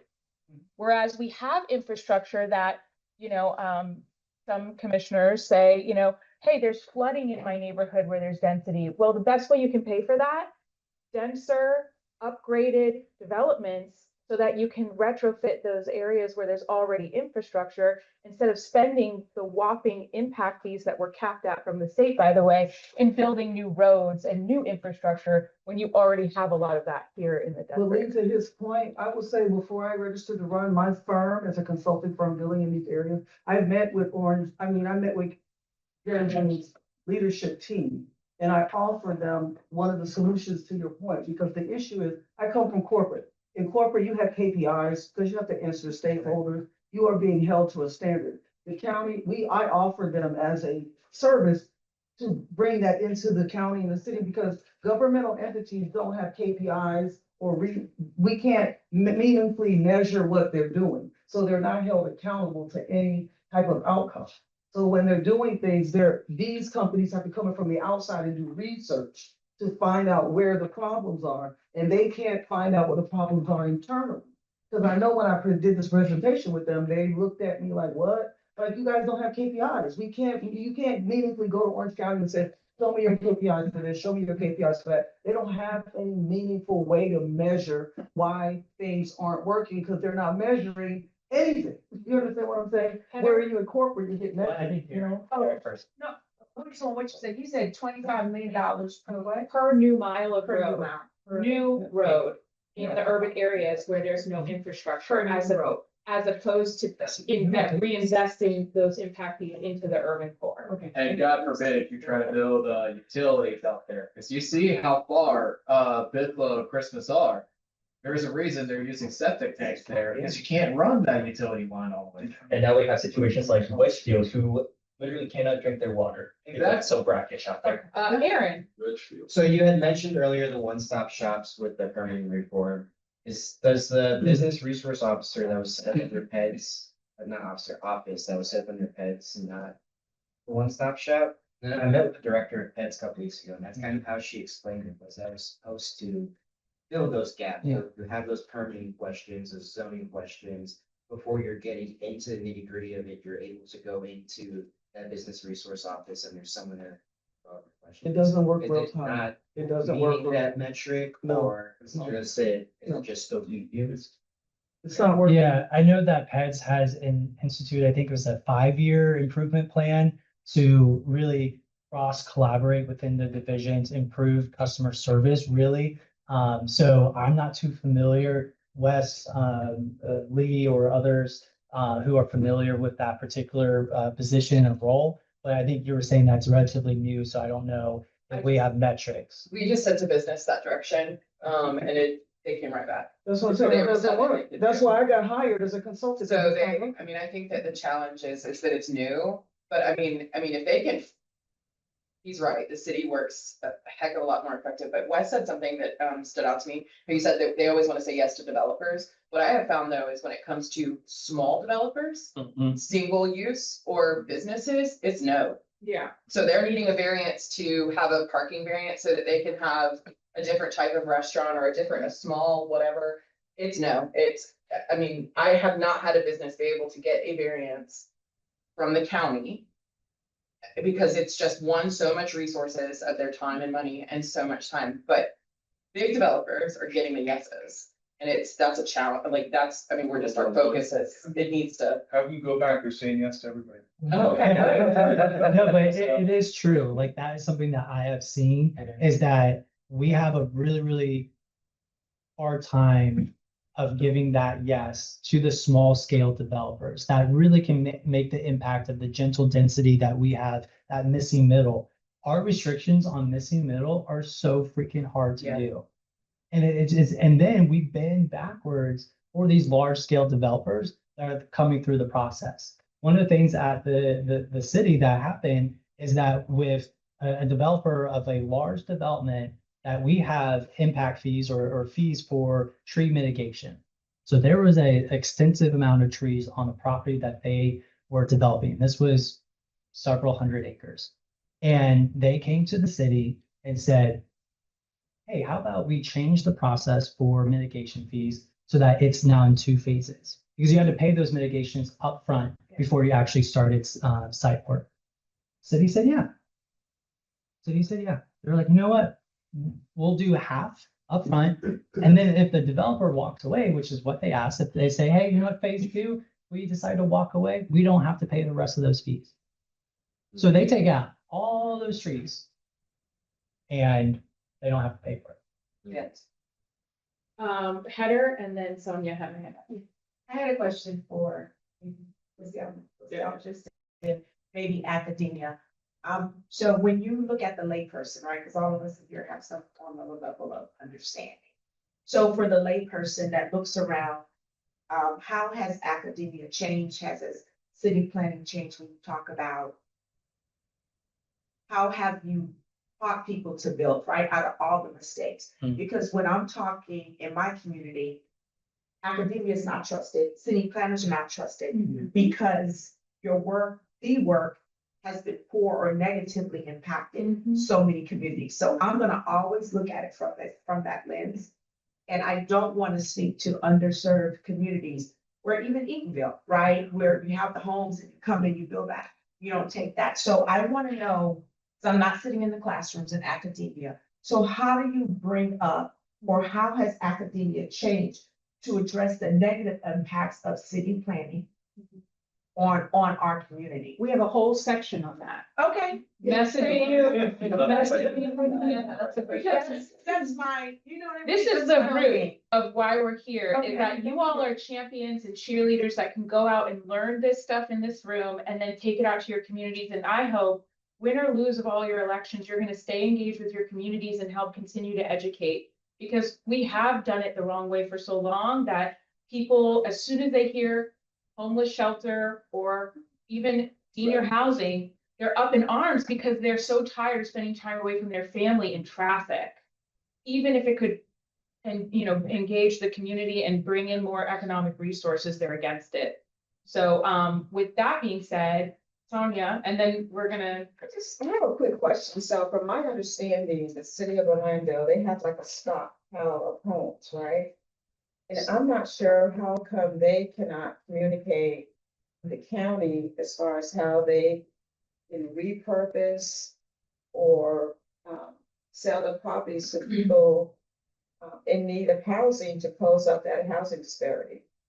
So there's actually a recent change to Live Local, which I don't know if we've talked about Live Local or will be, but Live Local is that program where it essentially allows affordable housing throughout many different zoning districts like industrial and et cetera, but they have to meet certain standards, right? So a recent change to Live Local is to allow affordable housing development on county-owned land.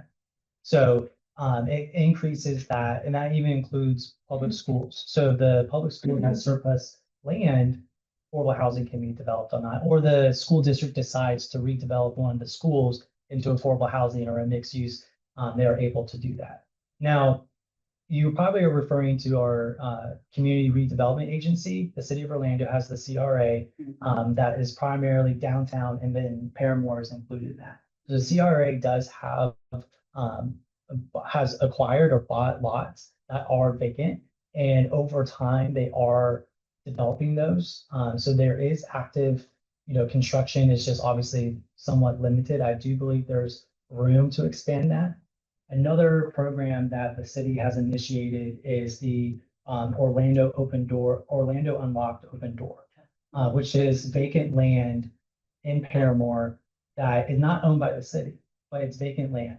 And they're saying if that a small scale developer is able to somehow acquire that property, that then they can get 100% of their impact fees waived if they meet certain affordability requirements. Now, also part of the county, so now we're talking about the county, is with the Affordable Housing Trust Fund, one of the 9 strategies is the surplus lot program. So that is actually one of the programs that I manage in this new position I have. And so that is where there's county acquired or county owned parcels that come through, that come about because a property owner has not paid, their property taxes. And so the county then gets ownership of that. So then they reach out to us and be like, hey, we have the first shot at saying, yeah, you know what, this is the appropriate lot for single family home ownership that's affordable. And then we'll partner with nonprofit agencies like Habitat for Humanity and others to develop those lots. It's also a state mandated program. So the state requires that each municipality or each county comes up with a list of all of the lots every 3 years, and then determine how those lots can be used for affordable housing. It's somewhat limited because again, it's with property owners that have not paid their taxes. And sometimes those lots are like, you can't build on a single family lot or it's wet. Yeah, I mean, so one kind of not always exactly correct, but close rule is that, the land for a house is about 20% of the cost of the house. Obviously, that can be more or less depending on the context, but we are looking at situations where at the very low end of that spectrum, just literally the construction cost of the housing is more than people can afford to pay for new construction. And then it's a spectrum, right? And the Live Local is primarily targeted actually more toward the workforce, toward the higher end of that spectrum. So different solutions are needed for every point on that spectrum. And that's a great point. I know we got to wrap up, but with that surplus lot, it's based off of our down payment assistance program, which is very low, and moderate. So the price point for those newly developed affordable housing is $345. So they have to sell for $345. The city program that I mentioned is $375. So, like to Eliza's point, construction costs and land acquisition is very expensive. So a part of that surplus lot program is that we essentially give the nonprofit agency the money, through different programs that I'll mention, to develop that. So that could be something that can be expanded to other areas, and something just to include that we'll talk about different affordable housing funding strategies in a little bit. So I know we got a bit of fun. And then I'll say something and then I'll be quiet. So I've been speaking to my commissioners, both of them, for city and county. Yeah. And I've been trying to get with them and ask them, what can we do about vacant properties in the neighborhood? Yeah. Because it's not only an eyesore, it's a place for crime. Yeah. And the properties just sitting there vacant, and someone could actually be, refurbishing that home or renovating it so that a family can live in it. so that there's nothing really being done to address vacant properties in neighborhoods. The county used to do that, at real estate price. So the county used to, 07, 08, when there were a lot of vacants, they Yeah. took the homes, they rehab them, and then for the first 45 days, we did first time home buyers program. So the county They're not doing used it to now. do that. Yeah, they're not doing it now. Yeah, Yeah. and that could be an expanded program as well, right? You asked, is a real estate, every city and county government has a real estate broker of record or a broker. The city of Orlando asked for people like myself to put a bid in. I put in a bid in December. They still haven't picked anyone. You understand what I'm saying? So it's, if you're picking the same type of real estate brokerage firms who only cater to people who look like them and only advertise in their little circles, this is the issue.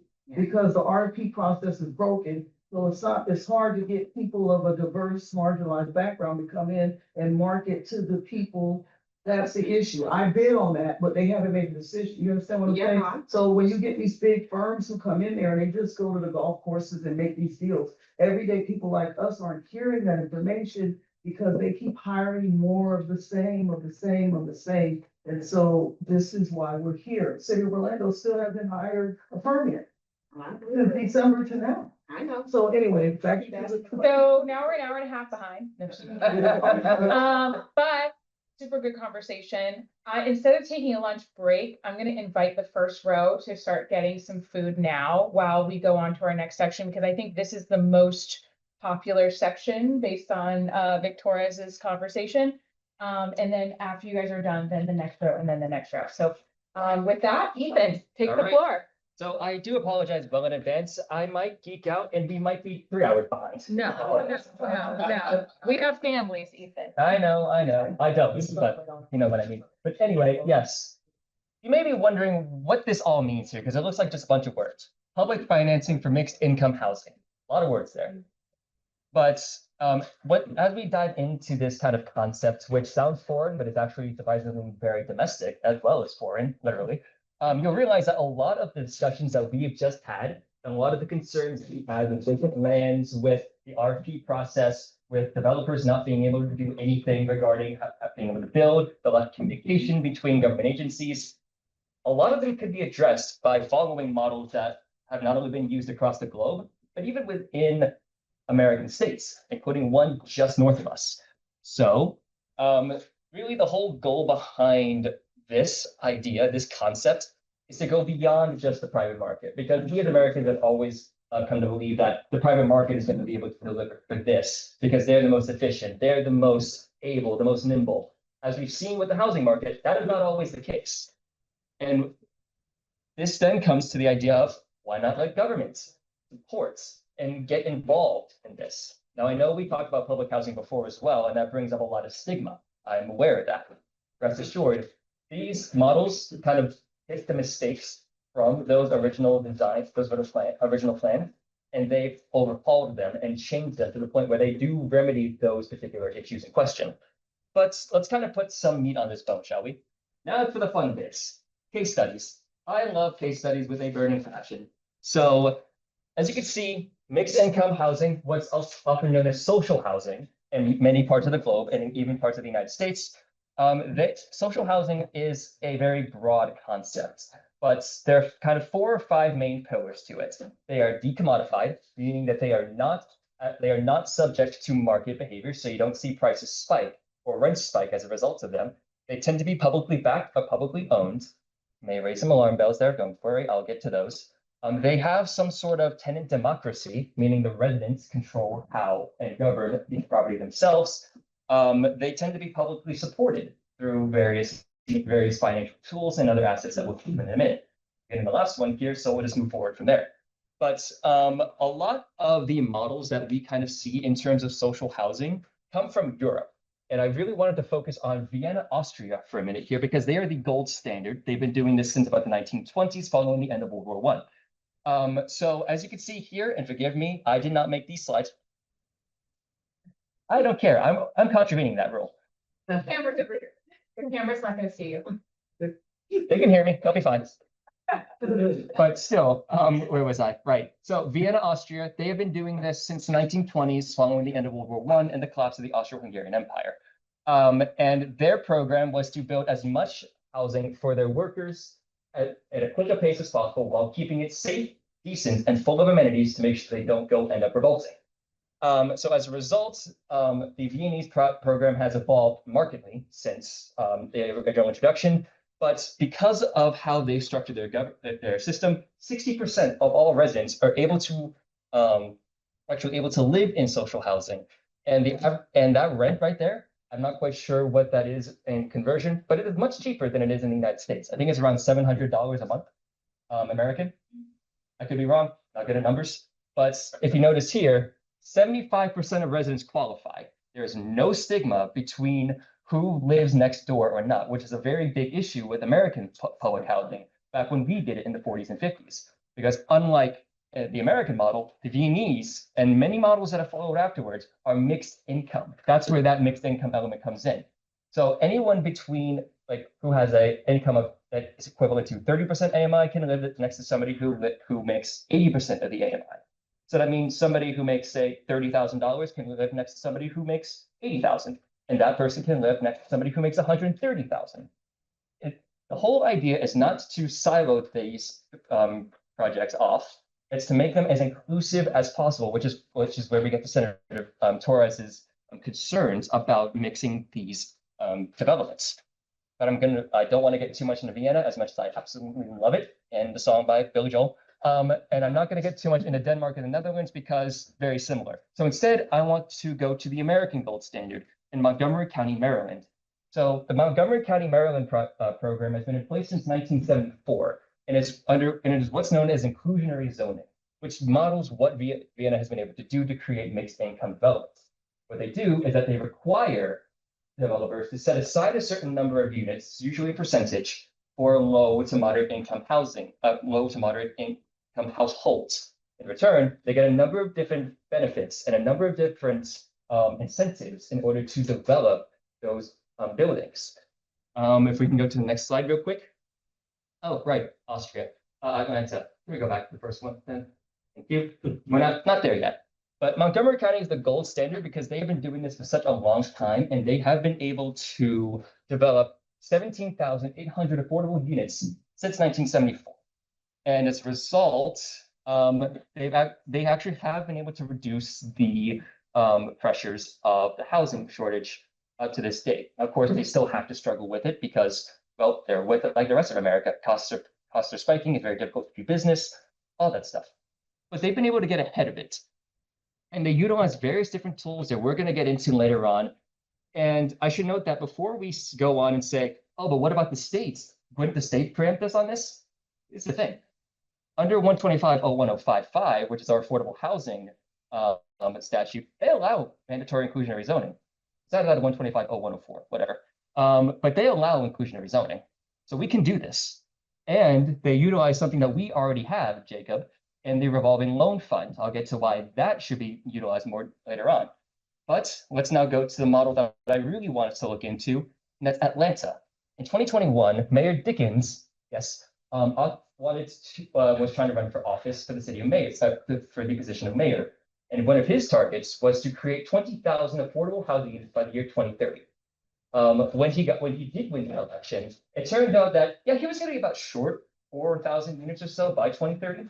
So what he did was that, unlike many other jurisdictions in the country, including Orange County, hate to say it, he treated this as a crisis because it is a crisis. And so what he did, it was that he authorized a task force of all the public agencies and all the nonprofits in the city of Atlanta to come together and ask one simple question. How much public land do we have in this city? It took them about 2 years, between 2021 to 2023, and they found out that, yeah, they had about $700 million worth of underutilized or vacant assets of assets. And by assets, I mean public real estate that was owned by the city or any of the various agencies. Precisely. Or convention center. Let's not go there. That's a different conversation. So in 2023, then, so the city of Atlanta then creates what's known as the Atlanta Urban Development Corporation, AUDC.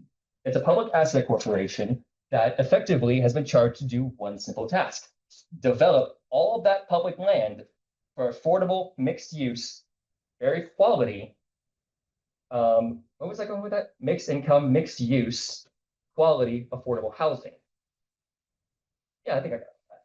Yeah. And they use these three tools here, these three buckets, so to speak.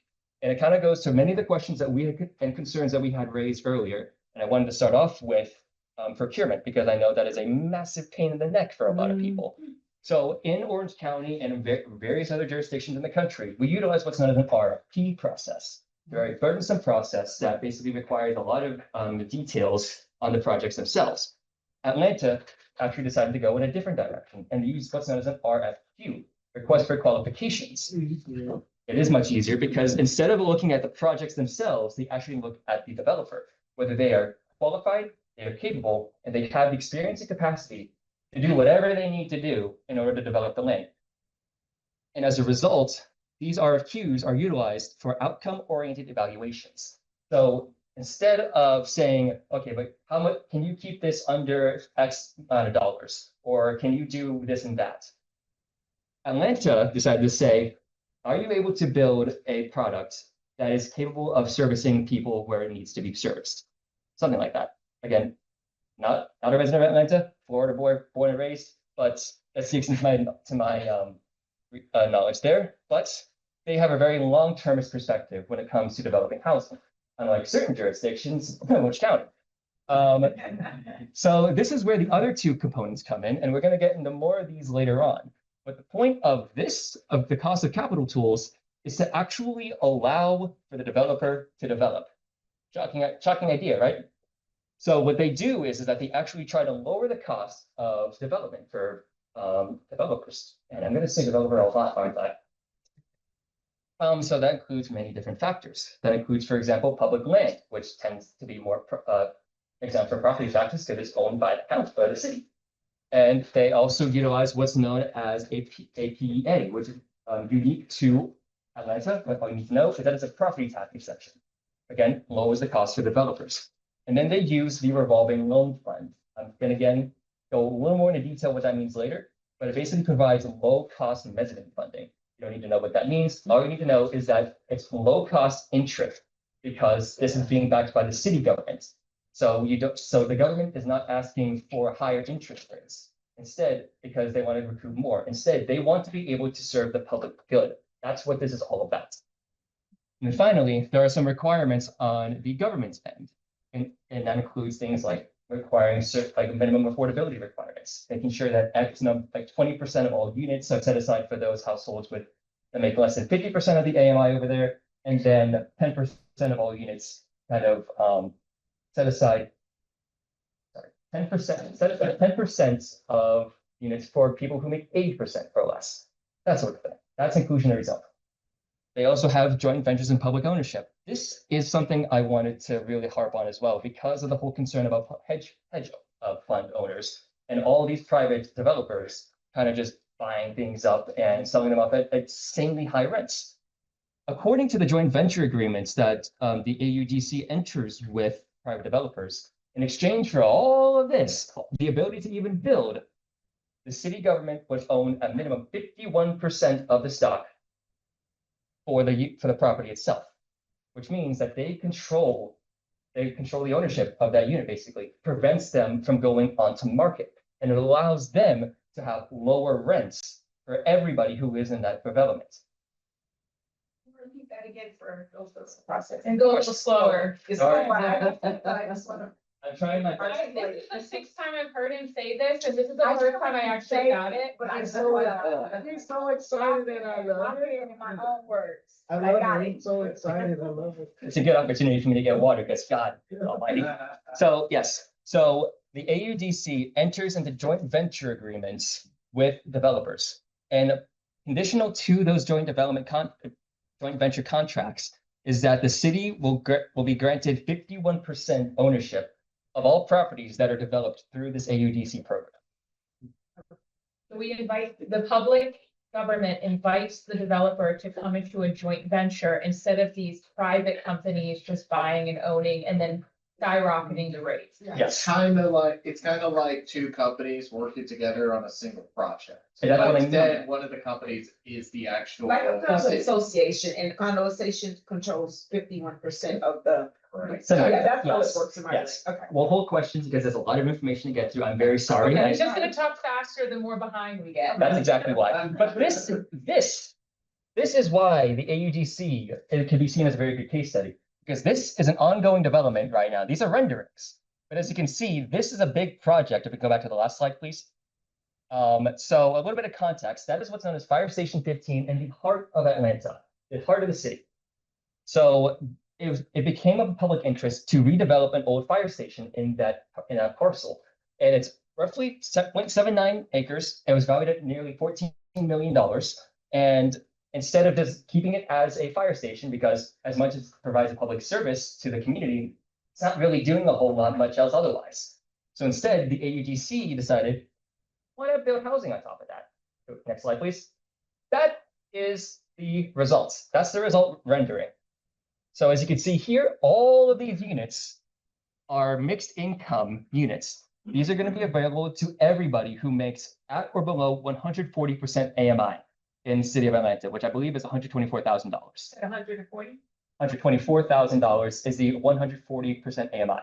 So that means a very broad span of residents in the city of Atlanta will be able to live here. And if you notice on the bottom, that is the fire station. That fire station right there will be built right below on the ground floor of this particular development. Yeah, that's Imagine that for Lake Central Station, the firehouse across the central parking garage in downtown. Right? Precisely. Next slide, please. Administration building. Yes, exactly. Exactly. Oh, We're right. not gonna leave this whole side. Of course. But I also wanted to point to some other examples of how this model has actually produced, because I'm going to point out 3 specific examples here. The Laureate in Montgomery County, the Woonpark Alt-Erlach in Vienna, and the Gleich, I'm not going to try to pronounce 21. The Woonpark Alt-Erlach. That's totally how I look at it. Trust me, I'm not going to try and pronounce 21 then in German, because I don't speak German. Pedro, do you notice? I thought you said next slide, go ahead. Yeah. Why you look at me? All right. Yep. So, but the next slides are going to show some examples of what these results, of what these programs produce. Next slide, please. This is the Laureate in Durwood, Montgomery County, Maryland. And as you can see, it's a mixed use development with a cafe on the ground floor with a bunch of retail along this span. And as you can see, walkable sidewalks. Who knew? Yep, sure, there's some cars in and around, but you get a lot more vegetation than whatever on earth we have going on elsewhere. And these are the interiors of the apartments. Not what you'd expect of something that is backed by the government, right? Again, I really want to make this distinction exceptionally clear. It sounds like public housing, but this is not the same public housing that we are grown accustomed to. These are not the Soviet-style blocks, the gray towers that go up with the same exact housing patterns, the same exact bland vision, facade. No, this is very different. And what's most important is that they don't all lump low-income minority communities together into one geographic place. That was the fundamental flaw of and that was by design, unfortunately, because the public housing units of the prior generation were used as a means of segregating African American and other minority residents. This is intentionally designed to ensure that does not happen, because when you have a mix of incomes living all in one place, not only are you able to actually develop the region economically, because there's more people with granted different varying degrees of income, but you also have a community. That there is what Vienna, what Denmark, what the Netherlands, what Montgomery County all learned. And this is exactly what Atlanta has learned 2-3 years prior. I have a question. Save it, please. Important, because you're like hitting on the socioeconomic piece. You can also hopefully be able to use this as a conduit against gentrification by opening up the application process to the residents who live in the area first. Precisely. So that you can make sure people have, their kids have a gradual way to move into these units, into their community, and it's not just pricing people out of the community. Precisely. It also Precisely. opens up for better job opportunities, because if you have all these mixed incomes, guess what? You may have a person that's a business owner on a different property. You get to talk with that person, because he's right there. And it also gives counties and agencies like Lynx the leeway and the justification to send bus lanes and other transportation outlets to these areas. Like we noticed with the urban 3 map, for example, the areas that had the highest net value per acre were also the areas that had the most public transportation accessible to them. That's because there's enough money being generated from those parcels to actually finance those lines. And we're going to get into public transportation later through the STAR plan, but if we see more of these sorts of developments, especially out in central and western Orange County, you're going to see a lot of demand for more public transportation. So these are the Viennese examples that I wanted to point to. Gleich 21 is what's known as a cooperative housing. So it's not actually, so there's 3 different types of housing in Vienna. You have the Gemeindebauten, which is the municipally owned city developments. So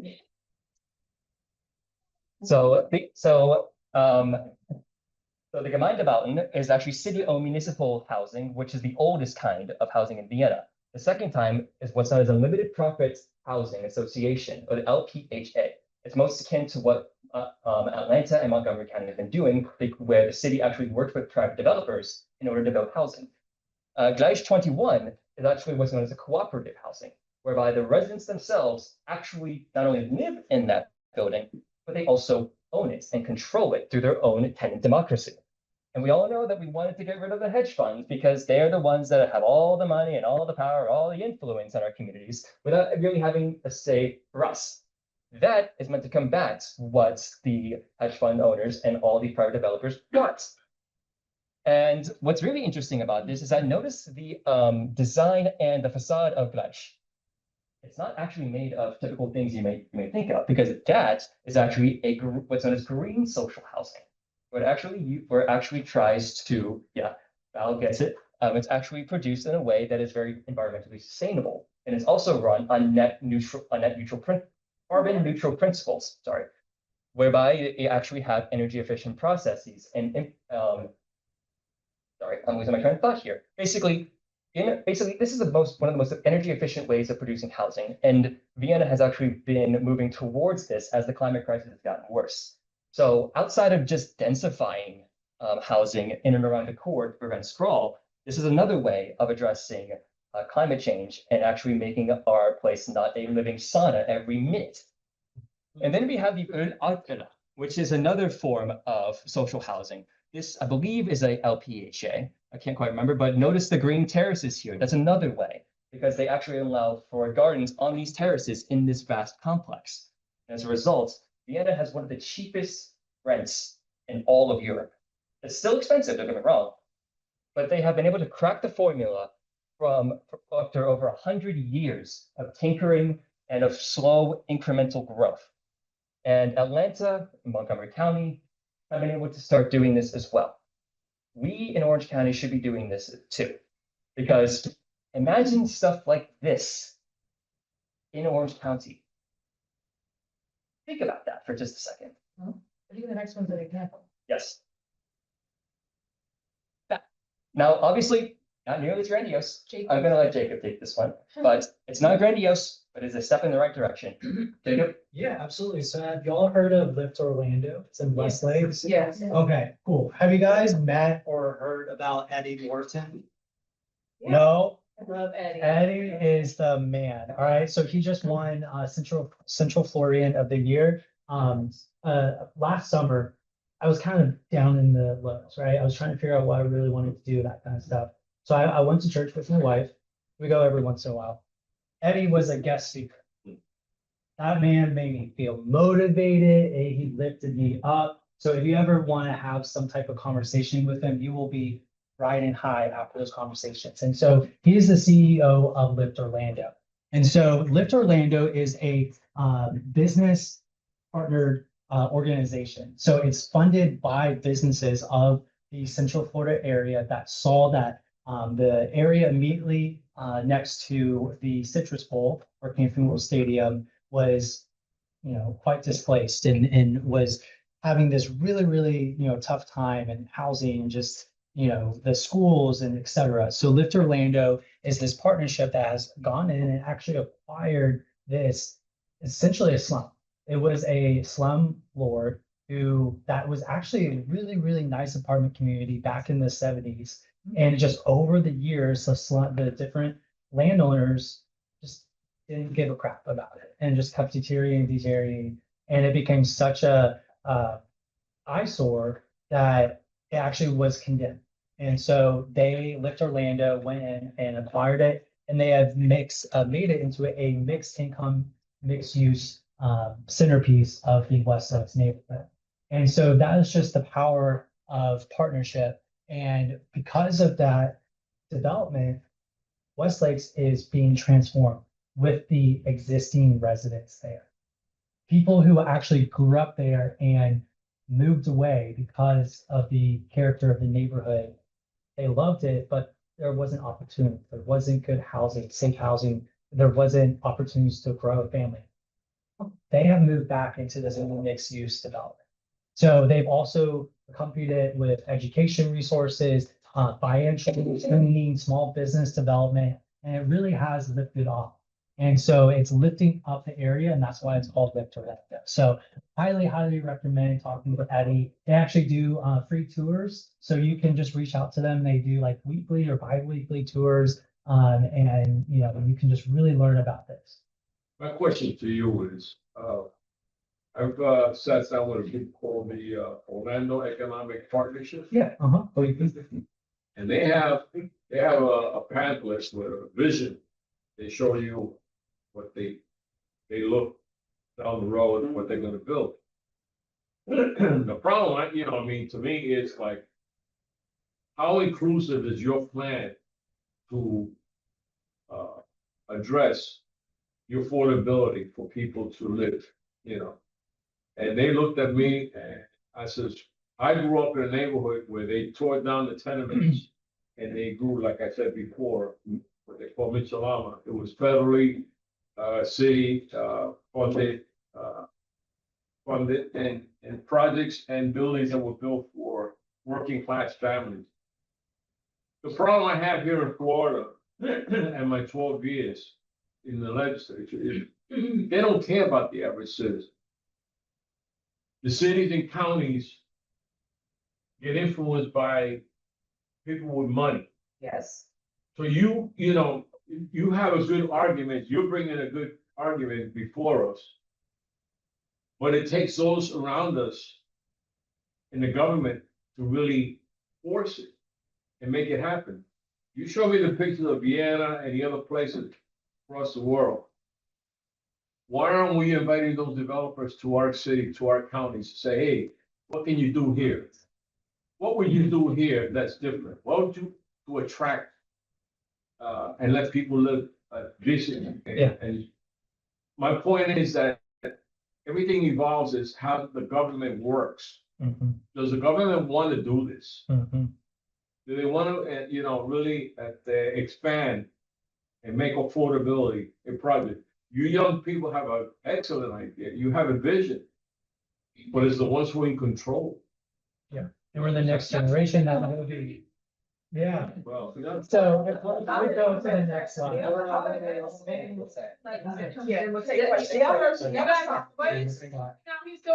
going through all the cool examples, and now the whole next half is how do we physically do it? Okay. Sorry, the next problem, the problem is that they're tearing down these apartment complexes where there's a lot of Black people living, and under the guise that they're gonna be able to go back into these apartments, and they're not affordable when they rebuild these apartments. So where do those people go? That's the problem that's going on right now too. It's pretty pervasive, right? So with the example of Lift Orlando, they actually, when they opened up, so they developed in two phases. One was the senior housing, and then the other one was the mixed income development. So the first people that actually were able to apply were existing residents of. So that is an element that you are totally right. When we do try and redevelop, public housing into mixed income, mixed use housing, that's definitely an item of concern that you're absolutely right. And Lift Orlando is actually partnering with the Department of Housing and Urban Development with redeveloping, what is the neighborhood? It's off of Burton Boulevard. and Lake Man Estates. Yeah, like, yeah. Yeah, and so they are wanting to do that into mixed income, and that's been an element of that conversation, making sure that the existing residents are able to be retained and still live in the area that they call home. Right. I can say the apartments that are next to where we have our meetings at, they did invite some of the residents to come back, however, they were not qualified because of credit. But I can say this on the back end, they do hold their residents accountable. So they have had a lot of changes. So I can applaud them with that, and that's something that I'm trying to see and talk to our community, because like at Mercy Drive, we want to change, but how can we hold the residents accountable? They have, to make it better, but also too, I do agree with what you're saying, but it does have the pros and cons. Yeah. But when they're coming back, they are not credit qualified. They may not meet the income may be a little bit higher, but it's, motivating them to not stay here. Let's try to keep moving forward, and I get it, but I think they need to be prepared and prep before they get there and they got all the paper, like, well, try to get that raise next year, try to, stay on your job so you can make more income. That's all, it's just, but it's a great community now. I will say too, Westlake's has an established Main Street in it with a new director that's a resident of Westlakes. Yeah. And she's worked, I was just spent the last week with her in Tulsa. And we had extensive conversations about, alongside bringing in the housing that keeps residents in there, they're working to create spaces for business owners who may have never had a brick and mortar, or who may have been running their businesses out of their home, to have a space, an incubation space, or a space where they can exist and have a business in that area too, which would adhere to the walkability, right? Like would also add to the walkability and the desirability to stay there, and to, you'll be able to work, live, play all in one area. But I think that you have to have both. You have to have, you have to have the commercial side, because if they don't have, that's a food desert as well. Yeah. So you're gonna build this whole area, and then you're not gonna have the resources, and if there's not enough public transportation, then, it's sort of, you sort of defeat the point of having that walkable area. So, all of it you have to have all of it coming at one time in reality. Okay, I'm so sorry, we have to move forward, but thank you all so much for your comments and questions. We are here. Oh, no. Okay, so no, I'm just kidding, I'm excited. So we gotta get this moving, right? Fortunately, you put it to the very last person you should. So, how exactly do we get to all of this? Because yes, it's a very ambitious idea, very foreign to Floridians, let alone Americans in general. But the thing is, there are a lot of tools that we not only have, but we've discussed in this very room. Inclusionary zoning, mentioned it 2 minutes ago. But leveraging public lands and housing preservation and adaptive reuse, these two plans are in that Affordable Housing Trust Fund plan that he has in his hand right now. And we also have a revolving loan fund, which is severely undercapitalized, and I really beg of you, please get it financed. So before I just dive into the toolkit itself, how do these all work together? So it's kind of going back to what the Atlanta model had done, is that there are 3 different buckets, one of which is an affordability, cost of capital tool. So tools such as leveraging public land, revolving loan funds, and having an entity, and having things such as, say, CRAs and TIFs, or community land trusts, these are all meant to lower the cost of development up front for private developers and nonprofit developers. The whole point of these 3 buckets here is to actually create through public-private partnerships. We all understand that public-private partnerships basically means the county government shifts funds to private developers. They go on and develop market rate housing more often than not. Am I right on that? Yeah. That doesn't sound very effective or efficient, does it? No offense, Jacob, this is not on you. This is just how the culture of the county is. Yeah. So, as a result, this Month in, some time. Come on.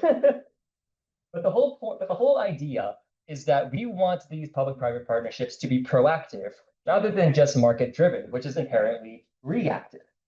So as a result, Then we get into things such as the 99-year leases or the what were they called? Joint ventures, where the county government actually tries to shield the market value of those units in order to keep them affordable for the long term, not 10 years, not 30 years, potentially inevitably 99 years at minimum. Yes, because that is a fundamental issue with all of our housing that is funded by something like the low income housing tax credit, the LIHTC, as Eliza continually says, and I love.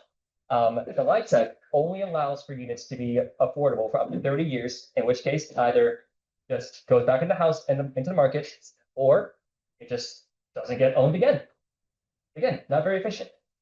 And as a result, the focus on Atlanta in particular was that they are actually trying to de-emphasize the role of federal and state grants. Although they can absolutely play a role, they should not be the key centerpiece because it does not provide the same fluidity and flexibility that a more localized effort has, like the AUC, because that is all entirely within the construct and confines of the city of Atlanta in particular.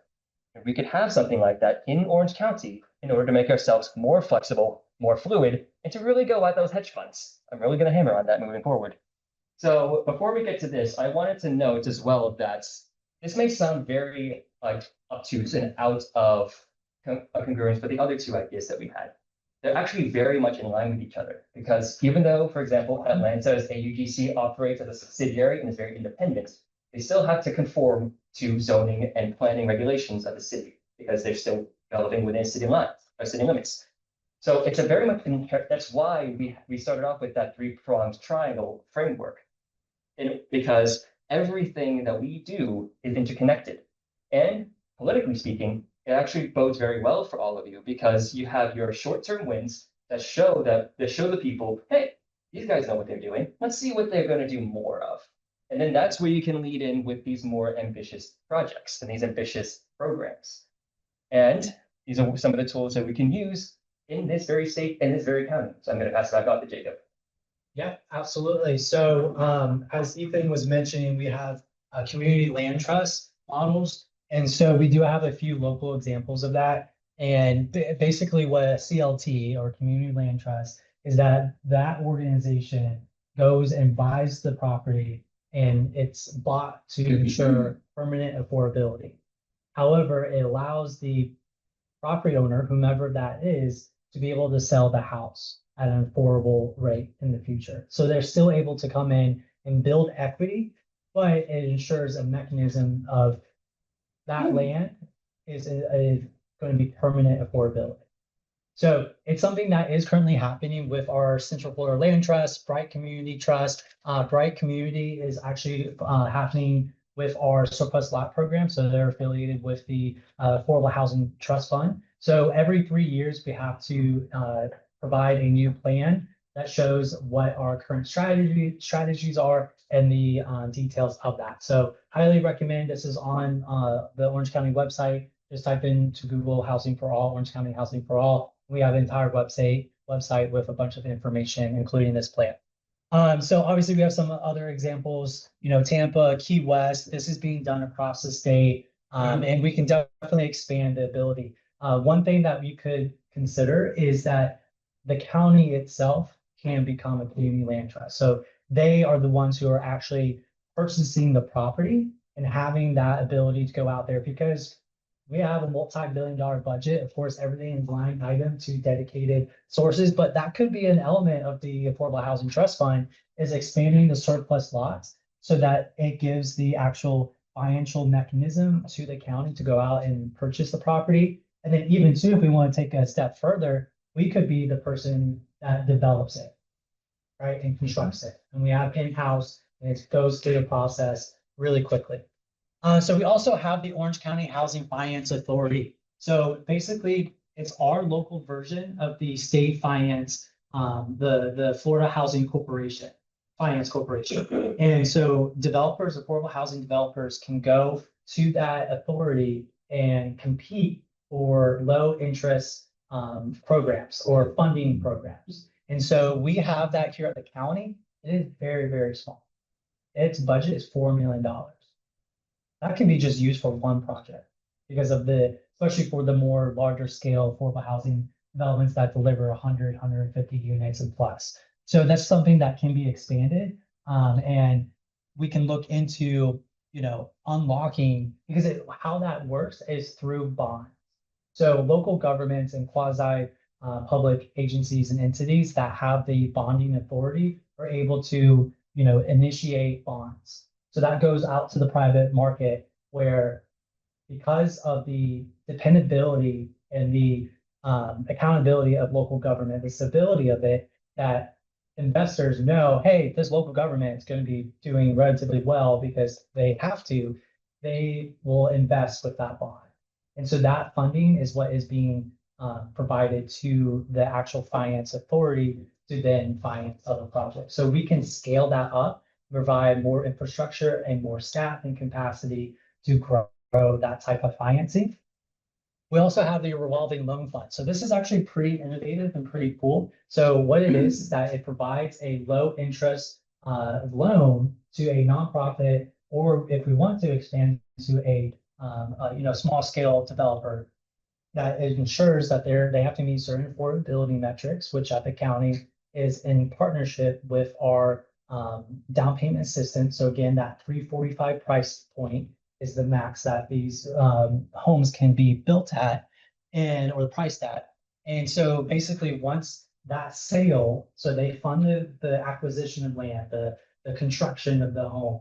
Once that sale happens, then it comes back to us and gets replenished into that fund. So it's just a revolving door that allows that type of funding to be available to these, smaller capacity nonprofits. Habitat for Humanity, they're a nonprofit, but they know what they're doing. So it's more for these smaller organizations like Bright Community Trust, Hannibal Square as another local example. And so we can move it forward as well. Yeah, I know, but just wanted to say real quick that the RLF here in Orange County is only capitalized at $3.5 million. And for comparison's sake, the city of Atlanta capitalized their RLF at $38 million. Montgomery County, $100 million over 2 bonds. We just put 560 million into our convention center for a 5th expansion. Don't touch me. I really don't want to talk about something right now. I'm gonna put my head through a wall. But oh wait, this is actually you again, Jake. No, is it? Okay, cool. All right. So as I was saying, activate the Housing Finance Authority, give it powers, give it capacity, as what Ethan was saying, expand the community land trust support. So these different entities and nonprofit agencies, the CRA, Paramore Land Trust, Hannibal Square Land Trust, let's give them the capacity, resources, the funding to expand that. Maybe we institute our own county land trust program and we do it ourselves. And then also too, we establish that revolving loan bank, we expand it, we really try and get the funding out there. And then also too, we have the land bank, excuse me. So that is the land. So the surplus lots program that I was talking about. So getting those properties and getting out there. And then once that actual sale of that property happens, then that funds come back to us. So it's just, instead of just the loan for acquisition, construction and development, this is for the land itself. So it's just compare apples and oranges. And then gap financing. This is actually one of my favorite programs of the Affordable Housing Trust Fund. So gap financing is exactly what it is. Let's say an affordable housing developer, and gap financing is reserved for larger scale affordable housing developments. We are considering doing it for single family home ownership. So that is something in the process that is being discussed and worked on at the Affordable Housing Trust Fund team. But basically what it is that the affordable housing developer is able to compete and they win funding from the state or federal programs like the tax credit, and they get, let's say 90% of their project is funded. They come to us and be like, hey, can you cover the remaining 10% or maybe the remaining 5% because we have our own skin in the game and there's 5%, but we still need this additional funding to make this project work.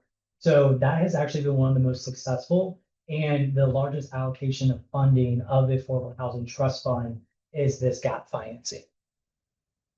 Oh, and what it does is that it provides low interest financing to these affordable housing developers to develop at a pretty low cost. So it's actually very, very beneficial to them because one of the biggest hurdles for development is that upfront cost. Another thing that we do have that's not on the screen is the impact fee subsidies. So we do provide up to 75% subsidy of impact fees, which is again a large upscale, I mean not upscale, but first cost that developers have to override in order to move forward. So the biggest takeaway, thank you, Jacob. Yeah, absolutely. So, if we go to the next slide, please, stop looking at your phone. I think. So if there's one big takeaway I want you all and for you all to take away from this is that this model here is not meant to supplant the private market. Because if you are to put this out on the campaign trail, you're probably going to get hit for that. No, instead, what this does is it activates the public sector and consolidates otherwise very distant, disparate like pieces of a puzzle and put them all together to truly activate the public sector to actually do what it is intended and funded to do. This is why we are all in government. We want to do things, but we can't do that when a program I need is like freaking all the way down there and another one is all the way over here. We're overstretched as it is. So in terms of communicating and in terms of actually putting these together, the biggest thing, these are the four big ones I want you all and for you to kind of focus on. It is number one, harp on the fact that this is an actual public-private partnership. We do not want the government to do this alone, just like how the private sector alone is not able to deliver the housing that it needs. We need to be working together. Otherwise, because these are our communities, every business has an interest in keeping people here. Every university has an interest in keeping students here. Government here. You get my point. Number two, and this is something that I really, really want to stress on, do not forget the small wins. This is a very ambitious, very broad strategy. A lot of this has to be built from the ground up. A lot of individual policies, a lot of individual negotiations, and a lot of patience. And I'm sure that's why everybody knows that government officials tend to be a little patient. Or some examples like Corey Mills. But the idea of this is that we have to play the long game in all of this, especially when it comes to developing something as ambitious as this, because it's never been done in this area of the state, if not the state outright. And it hasn't been done in decades at that. Another thing as well, another one of these small wins actually is reforming procurement. That could be a relatively easy thing to do by pushing these requests for qualifications. And again, I wanted to go back to the question of staff culture. It is very true. Staff, no offense to anybody who is actual staff at the moment, are very risk averse because they've been doing this for decades. They know the processes, they know the procedures. It's what they're comfortable with, and it's what they know will not get them in trouble. Local governments operate to stay out of trouble because one wrong permit, one wrong variance, and they get sued. And that costs the government hundreds of thousands, if not millions of dollars, depending on how big that is. So they have an incentive to keep things to keep things as the way they are.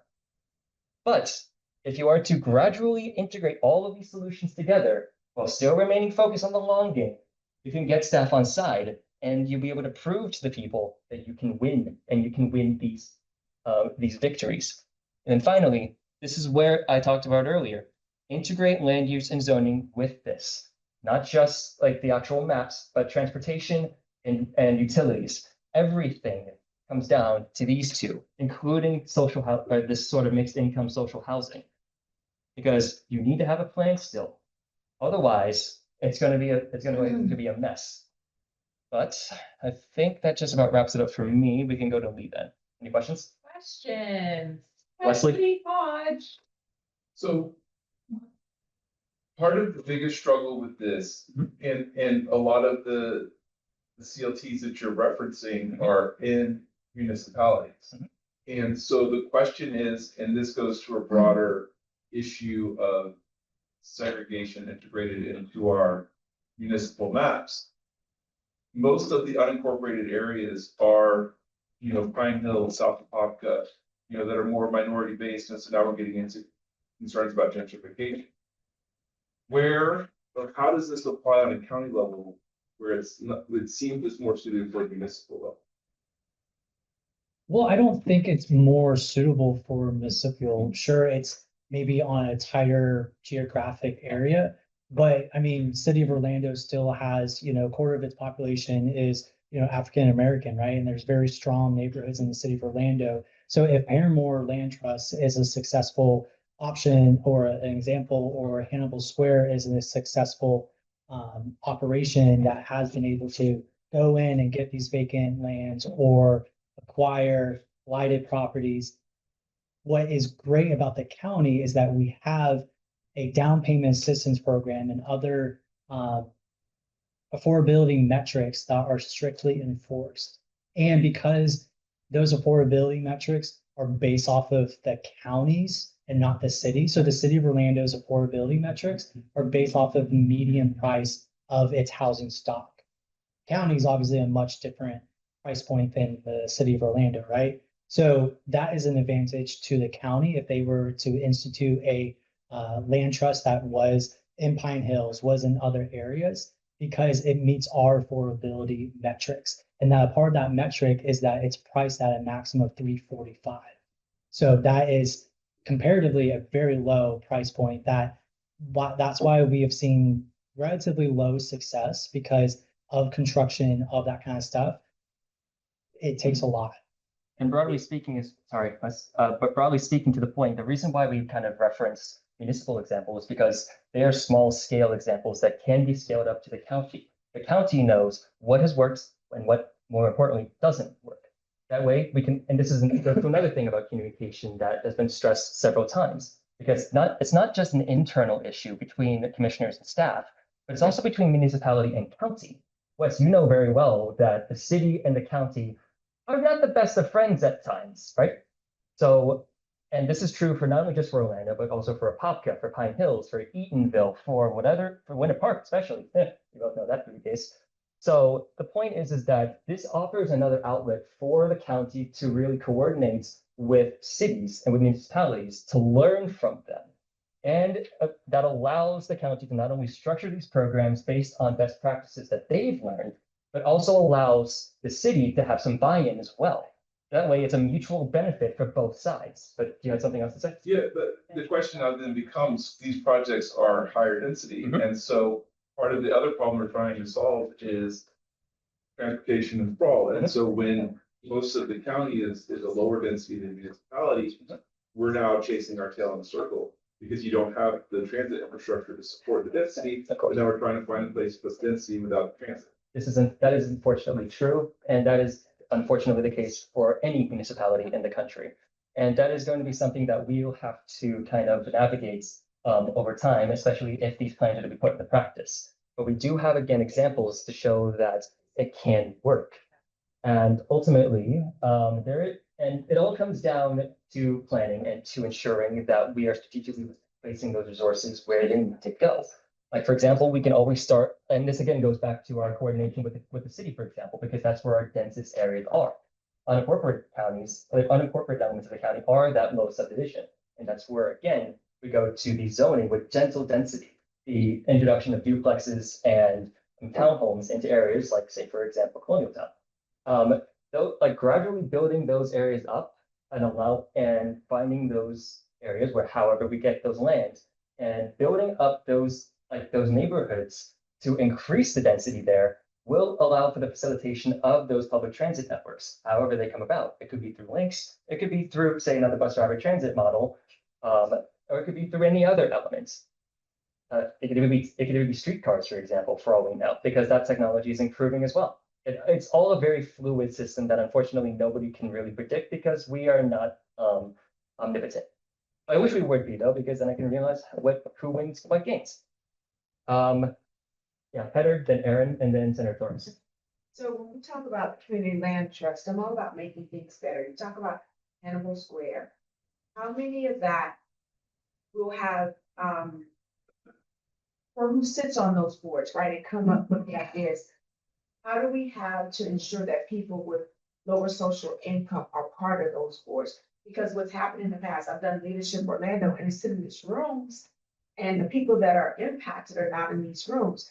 And so moving forward, I would like to see that it is a requirement that 20% of people who sit on Hannibal Square be residents of that and fall within the social socioeconomic class. And what are your thoughts on that? Because if we really talk about being better, and that's why I think there's a disconnect and we're not finding solutions because we have someone that has a car talking about transportation, right? And how does that work? So what are your thoughts on how do we make that a requirement since it's no longer race, right? Since we know we can't use race, we use zip codes to disqualify. So what are your thoughts on incorporating income as a bracket of including people? That is set absolutely, aside? that is absolutely a viable alternative to whatever the state has been unfortunately forcing upon us.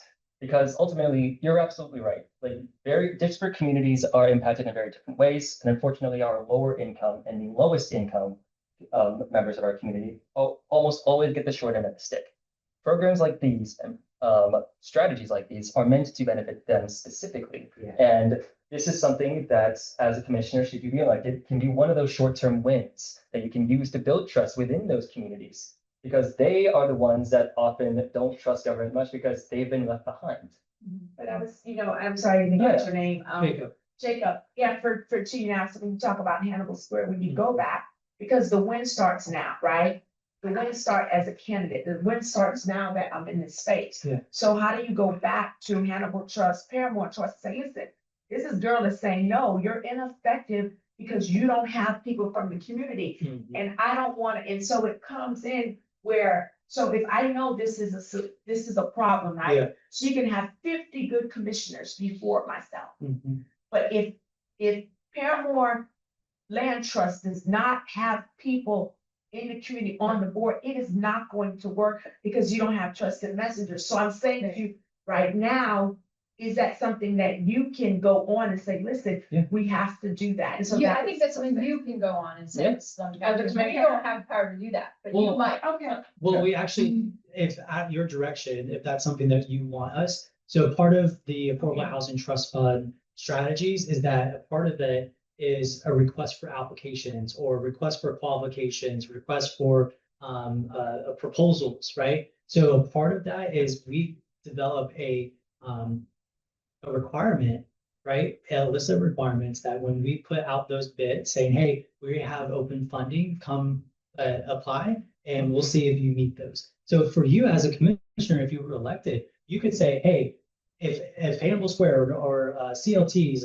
any of these type of nonprofits or organizations or developers who have some type of board component, you say, hey, in order for them to receive our funding, they have to have 20% of their board be residents of the community. One quick note, as someone who worked in a commissioner's office begging people to join an advisory board, even people who are vocal, who show up, they say no. Because they don't want to make the time to go to those meetings and to do that work, even if they could be the best voice on that. I have begged people to be on advisory boards because their background would fit.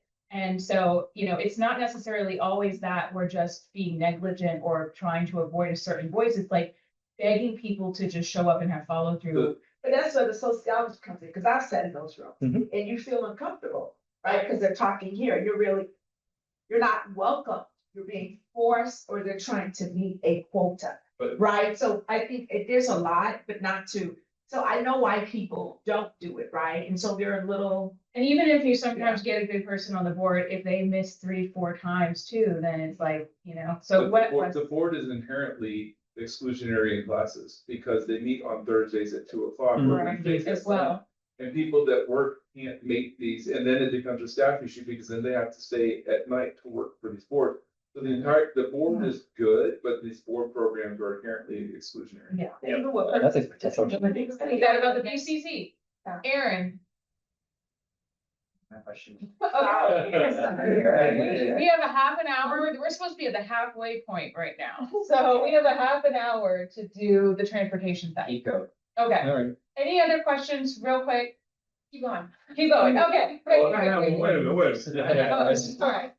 Because I watch everything and I see everything that I wrote down.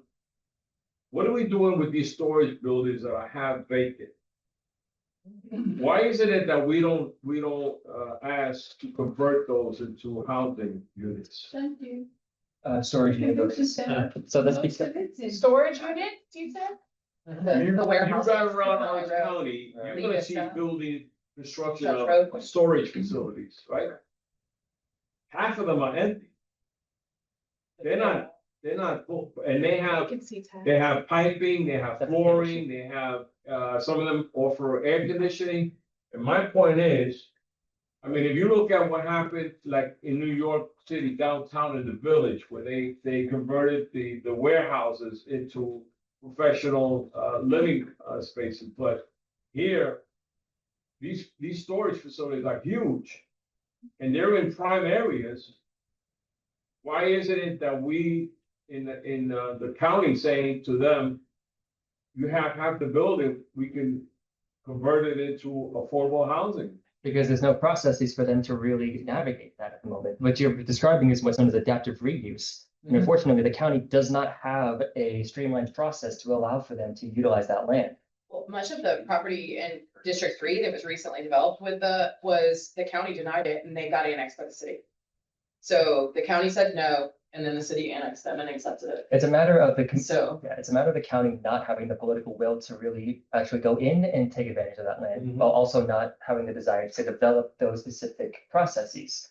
That we had said before, well, they just don't want to do it. And for would whatever it, reason. would it have been legal and by right to build housing on that lot before that went in?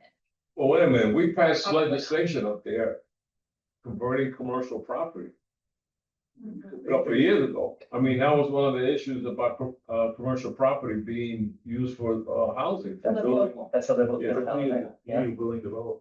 Yep, and that's why those developers they see more risk in that project than they do see benefit. Because when they go in and have to site that location now, they see that there may not be as many conducive elements of that property to say, okay, maybe this is not a good idea for a housing unit, or maybe too expensive to tear down the building if they so desire, or however renovate it as they see fit.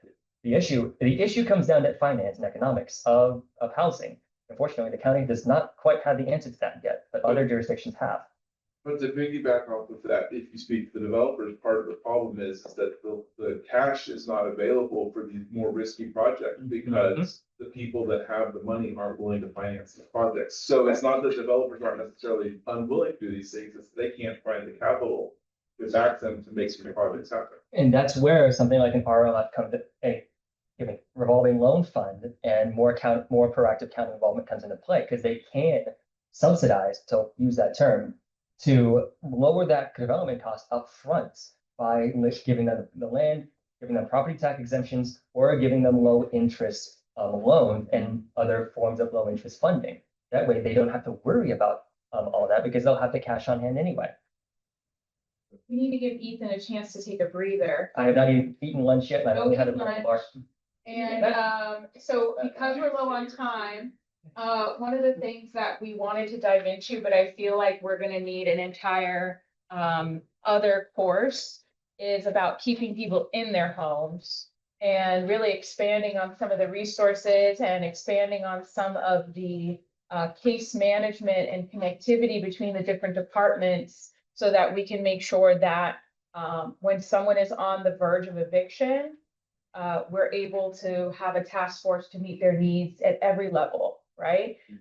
There's really awesome examples of this. I saw the very young, very handsome mayor from Baltimore was doing a program where he was hiring people from within communities that had really high concentrations of crime, teaching them how to do case management and going door to door before and after various shootings, so that they could hopefully de-escalate and help bring people who are going through challenges, either economically, finding a job, finding childcare, and tying them into those services to help reduce the crime. And within 2-3 years, their crime went down by like almost 45%. And so I'm just bringing up the Office of Tenant Services. There's a lot of stuff on the slide that you can review. I also wanted to just show you the org chart for Orange County. A lot of these departments have really awesome programs. They're not going out door to door, letting people know what these programs are. So a lot of times, like I've sat on boards where we have childcare opportunities, we have job trainings where you can get paid to go and get certified to do things like truck driving or what have you, that no one's applied for in 6 months because no one knows about it. and it's not on the social media, and they might have some niche newsletter and no one knows. So like the Office of Tenant Services, we had an awesome win of being able to get that passed back in 2023 with Wes and Commissioner Bonilla, and Ethan was there. But then the state, what do they do when we get something that is pretty and shiny? They take it away, right? And so a lot of the teeth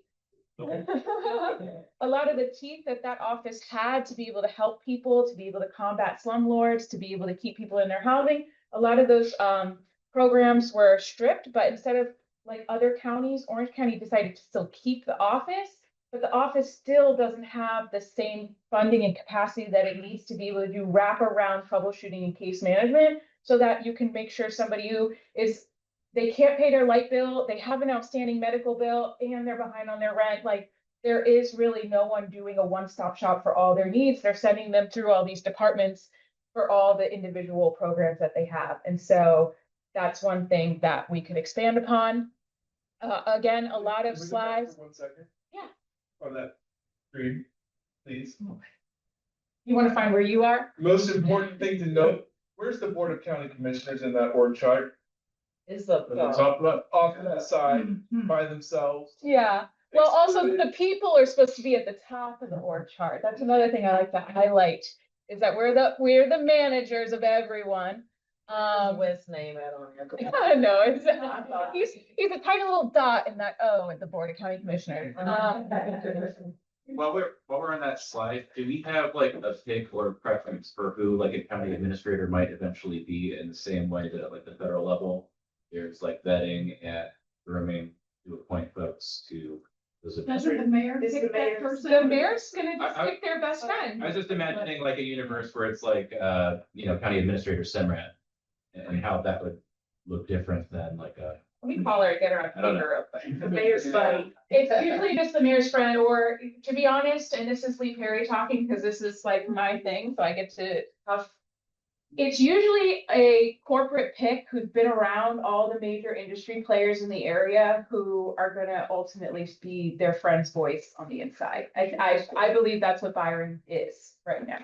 He has experience with links, he was with OUC, Roseanne was with OUC. He came from the city, like, this is someone who's rubbed shoulders professionally, and I don't necessarily know if he realizes that there are people in Orange County today, people in my neighborhood, who are picking out of a trash can, veterans, to find food, okay? And so like for me, if I were mayor, which I hope to run for mayor one day, just gonna let you guys know that, one day, probably 2 decades from now, I would only have a team of experts that focus their research on the most vulnerable.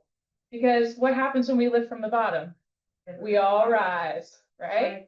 Okay. I know that this was supposed to be a whole conversation of how to combat some of the NIMBY and gentrification conversations. We're gonna lightly touch on this slide, but we have a half an hour to do all of transportation. We do have this room until 3, but we were hoping to close at 2. Give you guys mingle time. But did you want to touch on? I think probably the very short version is what I said at the very beginning, which is neighborhoods are always changing. People age, families change, people's lives change. So staying the same is not an option. And there's some great TED Talk by Rebecca Carter on controlling how her community changed and deciding to get ahead of that rather than falling behind that. And that is, people are NIMBYs for lots of reasons.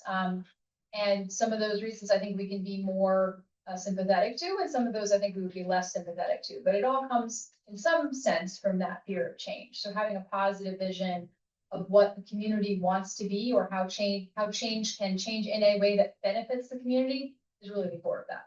Right. Awesome. I think I think the point is well taken, that being having the community actively engaged in that rather than on the sidelines is part of that. And I think we have to dispel myths on every side of the argument. And in that process, it takes people like you who are running for office, who want to give your life to public service for those people and not for the corporations that fund your campaigns. Yes. That's the whole reason why we do these free classes for people, is with the hope that you will be a cheerleader of these solutions and help educate your community so they can get involved, sit on boards, be more active. If I can say one more thing, I'm in a community meeting, half of the time I'm getting yelled at because the property values are gonna go down, and half the time I'm getting yelled at because property values are gonna go up. So it gets real tough being out there in the community, like, I guess staying the same is the sweet spot, but that's usually not an option. Right.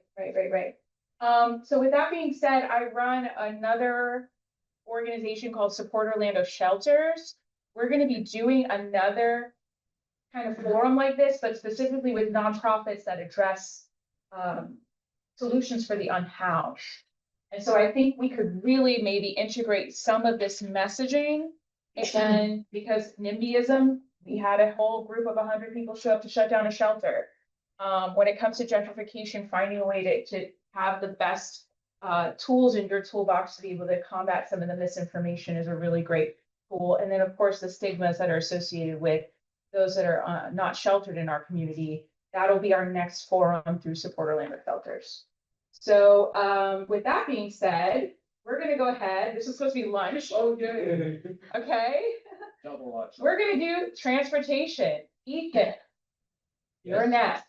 I'm next. Quickly. Yeah. We're gonna read us a quick introductory stuff. Yeah. I'm gonna listen to it. Oh, boy. Right. Put it on Got this too, Ethan. Yeah. You're amazing.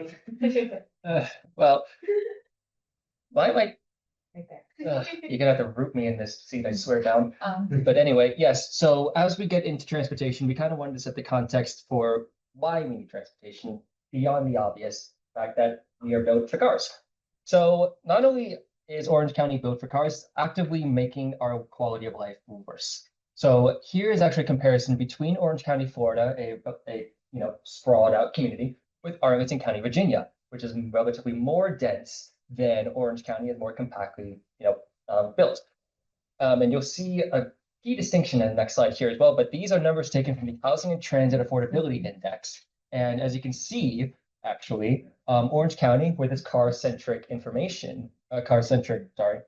culture, we actually emit more greenhouse gases per household and per acre, per household, sorry, I'll get to why that's a disparity there, as opposed to Arlington County by nearly a factor of 3 times, or twice, depending on how you round your numbers. Per acre, this actually gets to the fact that Orange County is more sprawled out as opposed to Arlington County. And as you can see here, financially, households actually spend more on their transportation costs through their auto ownership, through their cars, than anybody who lives in Arlington County. And as a result of that, I'm going to breeze through this, sorry. So you don't need to worry about what VMT is. All you need to know is that more people actually spend more money per vehicle mile traveled, because again, we rely on cars. We have to spend more on those as opposed to, say, public transportation. I really wanted to focus on annual transit costs here, though, because Arlington County, if we go to the next slide real quick, please. This is the big distinction. Notice this orange line here that cuts through the northern part of Arlington County. Yes, that is a public transit network. Forgive me on that, Pedro. My brain is completely scattered right now. Yeah. So as you can see here, there's actually several lines that cut through Arlington County, and that's, if we go back to the first slide, is why Arlington County residents spend $359 on annual transit costs. This is not auto ownership, but public transportation, buses, metro, the whole kit and caboodle. In Orange County, we only spend $73 because the Lynx does not do a good job, and that is of no fault of their own.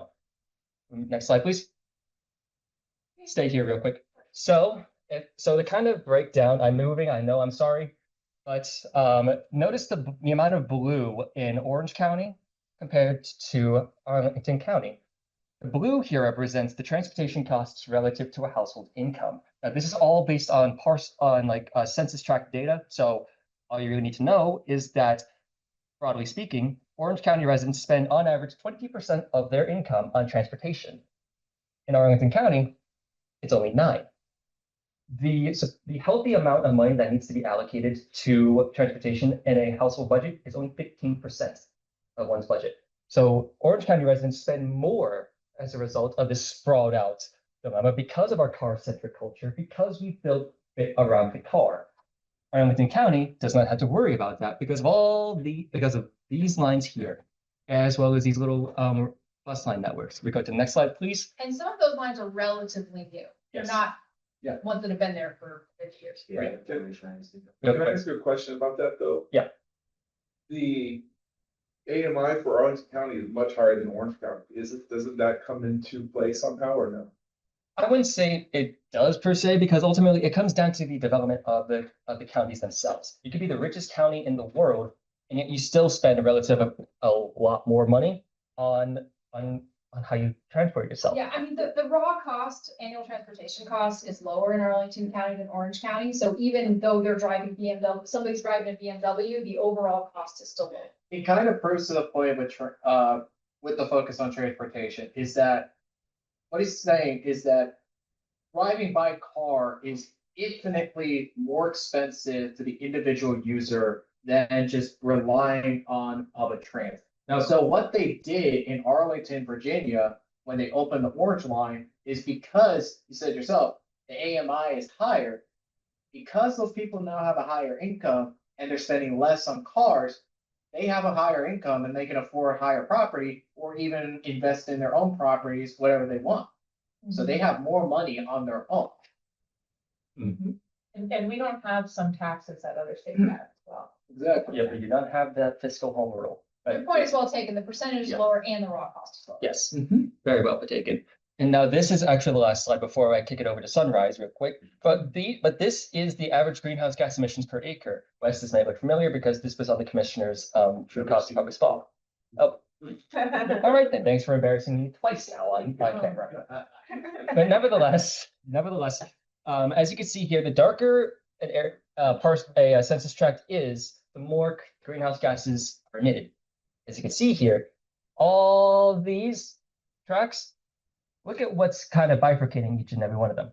Roads, plenty of roads, ancillary or arterial or your interstate highways. This is your babies being born with high rates of asthma or birth defects. And why we have a heat island effect so bad here, we might as well just move out to Dubai, because at least they have better temperatures there. Ready? Yes, moving on. Okay, so just real quick here, we're making choices every day about what type of transportation we build when we do our budgets, both at the state, at the local level. For the cost of improvements to Interstate 4, which we spent $5.9 billion on, or going to spend $5.9 billion on, we could have done a complete streets project like this one that's proposed for Robinson 393 times. I-4 was so bad that you couldn't get construction workers to work on other projects like housing, like streets, because all of that resource was sucked into I-4. So when we make those decisions, those don't stand in isolation. They take resources away from other opportunities, and they make really big choices about how we get to travel. This is on the I-4, but you remember when the governor did that, he did that right in the midst of COVID, you remember? He added that additional money to that. So my question to you was, with the I-4 expansion, how could the county have used, allocated, or interjected to use the 15 million? Because I remember that clearly. We all were shutting at home, did all his friends on TV, and it was influx of money into I-4 expansion. So what can we? So I will tell you that by and large, local leadership was, so there were two phases of I-4. There's I-4 Ultimate, which was I was actually finished before that, before COVID. And then there's Beyond Ultimate, because Ultimate didn't end up being Ultimate, which is what you're talking about, where the governor did make choices to funnel a lot more money into highways. And we never talked about where that money came from and what didn't happen because of that. I've heard rumors, but I can't tell you exactly what didn't happen, but I'm guessing it's probably stuff like this that got pushed back. And what can we do about that? I mean, obviously the state level that's her territory. No, that's not my territory. But I think our local leadership sometimes has to do matches for these things and get to vote on these things. So often, not always, locals can say no to these projects if they have interest in doing so. So remember, Grayson ran and he said that. I'm just saying what the people are saying, because we're all candidates, right?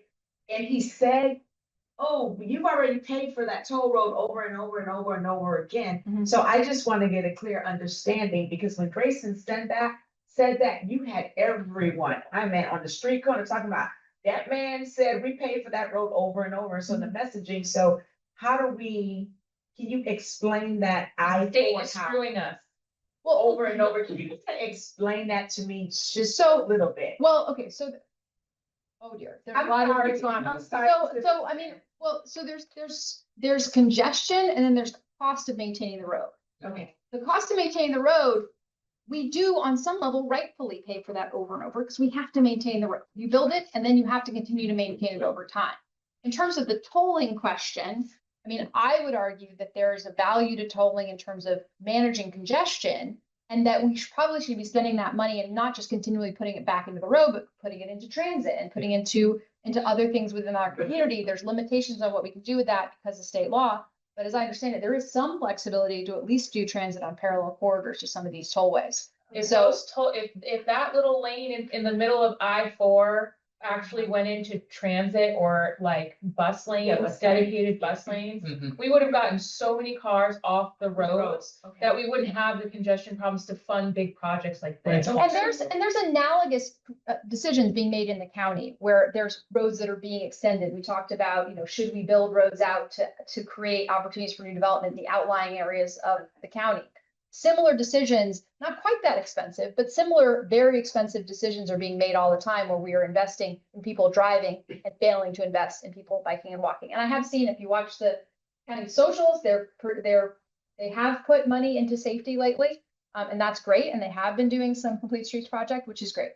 Well, also part of, sorry, I just want to also interject about toll roads, is that the Central Florida Expressway Authority, how they are able to pay for these roads is by bond capacity, and the tolls themselves are what repays that. So they are able to continue to expand the roadways and do new routes through bonds that the tolls themselves will help pay for. And that's per regulation, how they are able to pay for the roads themselves. So they're paying down debt. Yeah, they're paying down debt so that they can then take more debt in the future to pay for more roads. With I-4, that was also a consideration of that, was to help pay for that project because it was so substantial of a price point that the tolls themselves are to offset that cost over time.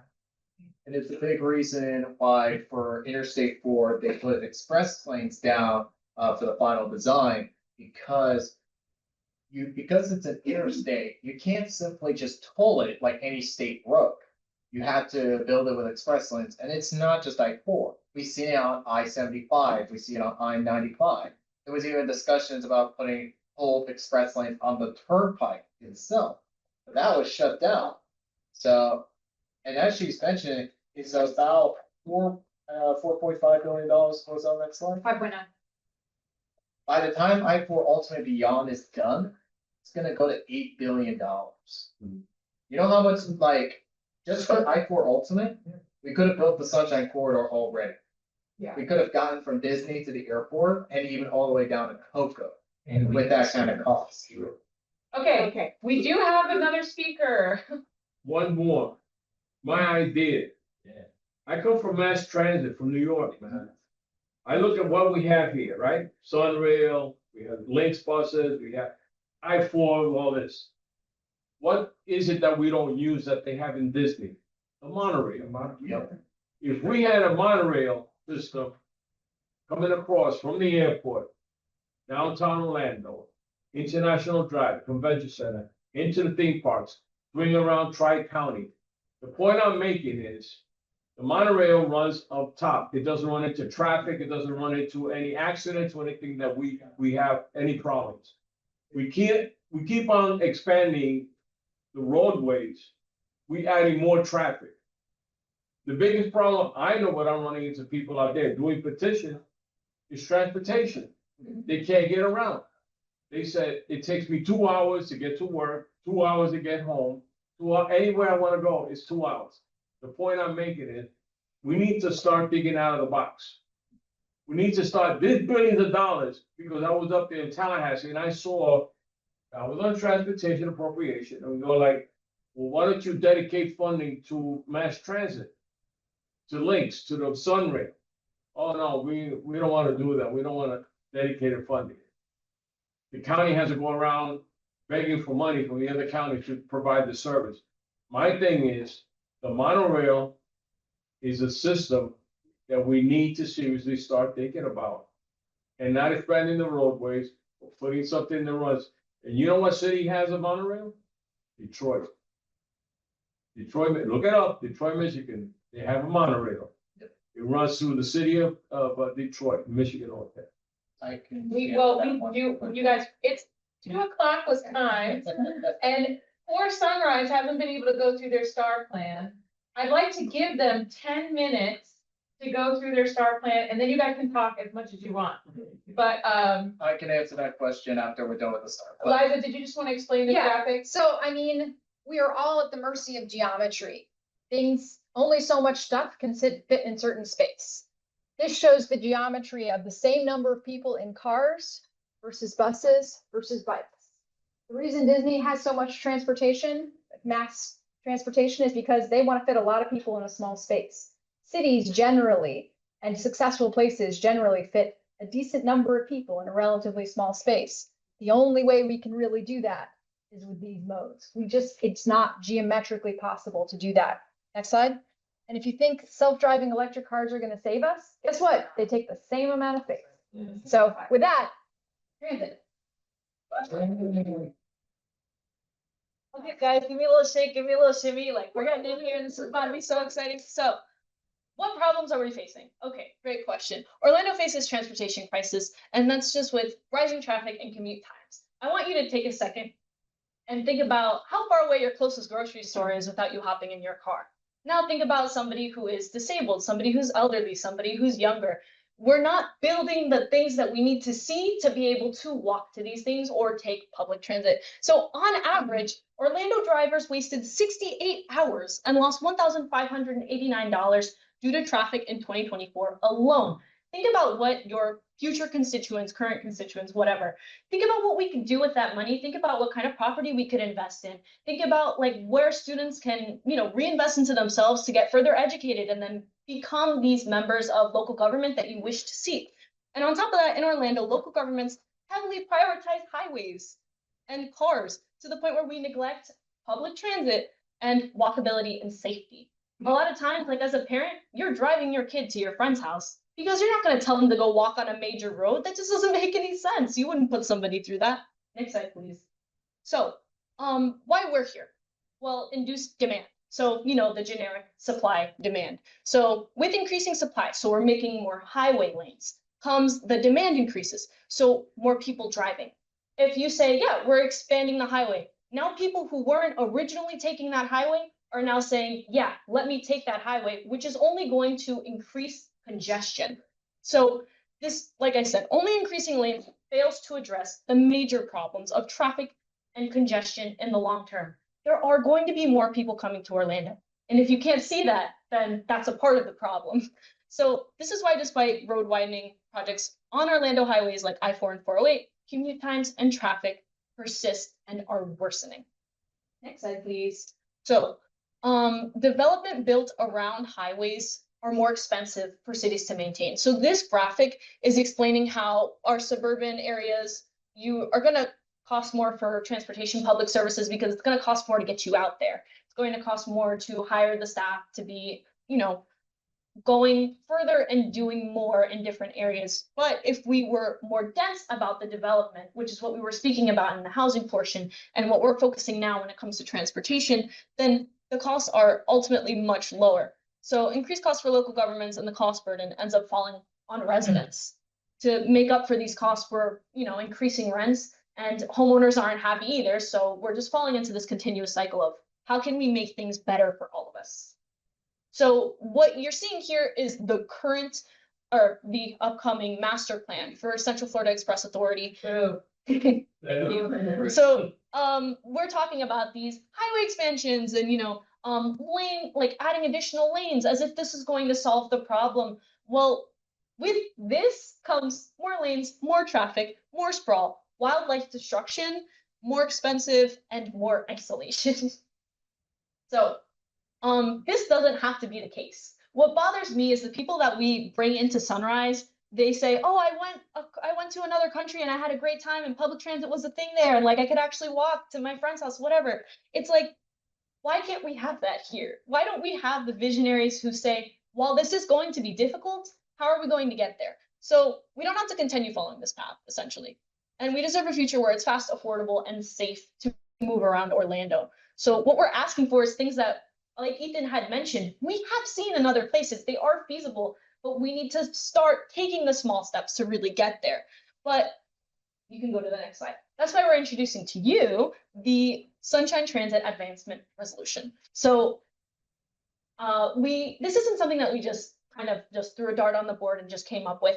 This is not something that formulated out of thin air.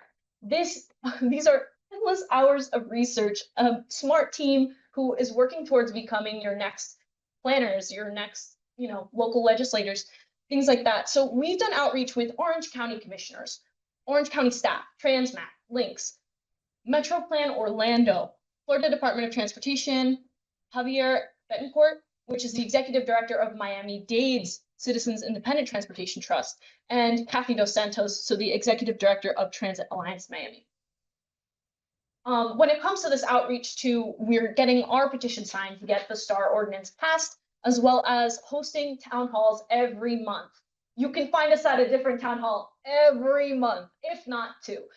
And we get feedback from over 100 residents. That's honestly a very low number, definitely more than that. But this is why we do things like this, because we want to be in the rooms where we have to ask the hard questions. We need to answer the hard questions, because how else are we going to have this be like a beautiful little bubble to be an actual plan that's in front of city commissioners, county commissioners, excuse me.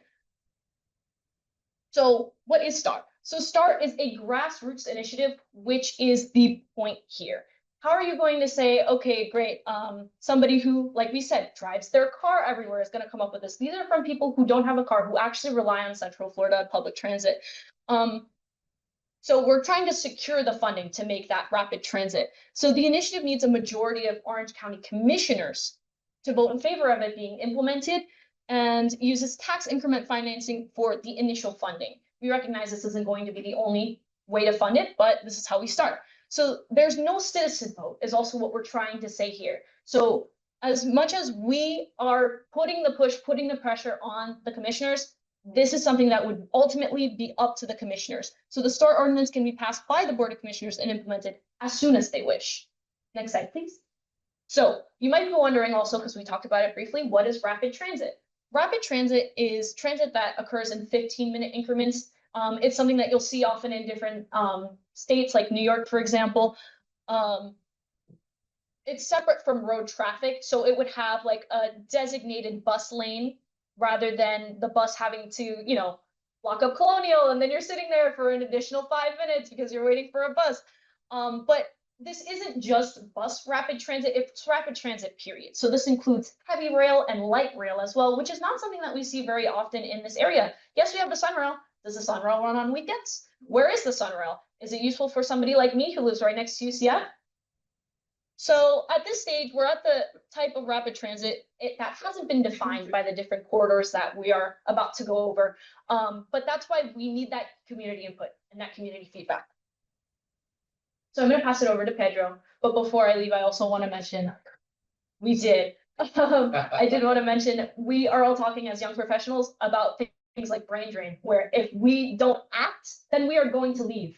If you're not going to kind of work with us here, then, you might not see a lot of these young professionals who care deeply about these issues in the next 5. They're going to Vienna. Exactly. Exactly, make your promises. So, yep, these are all the lines for the STAR plan. They take in multiple influence from all these different agencies, a large part to Metro Plan Orlando, as well as for Orange County. With the main one being the Sunshine Corridor that connects the Disney Springs area all the way to the airport. It's a shared corridor between the Sunrail and the Brightline. So Sunrail stops all the way through the stations, and then Brightline just stops at South High Drive, continues all the way to Tampa. Now, the other main Sunrail route is going to be the Orange Blossom Express route. It's been in project in the making for, I believe, a decade? So More. this is an old, what this uses is the old freight corridor. If any of you have driven on in the Apopka area, District 7, which all of you have heard, you've seen that rail line. That's where the Orange Blossom Express is at. Now, all of these other routes here that you're seeing, this is going to be mostly bus rapid transit. However, depending on how it is built, we can also upgrade this to the light rail system. For anyone who has been to Boston, seen the streetcar there, it can be upgraded from a bus link all the way to a light rail line. Right? Yep, exactly. They all have their own priority. So if you're on a bus, guess what? No more waiting for the traffic light.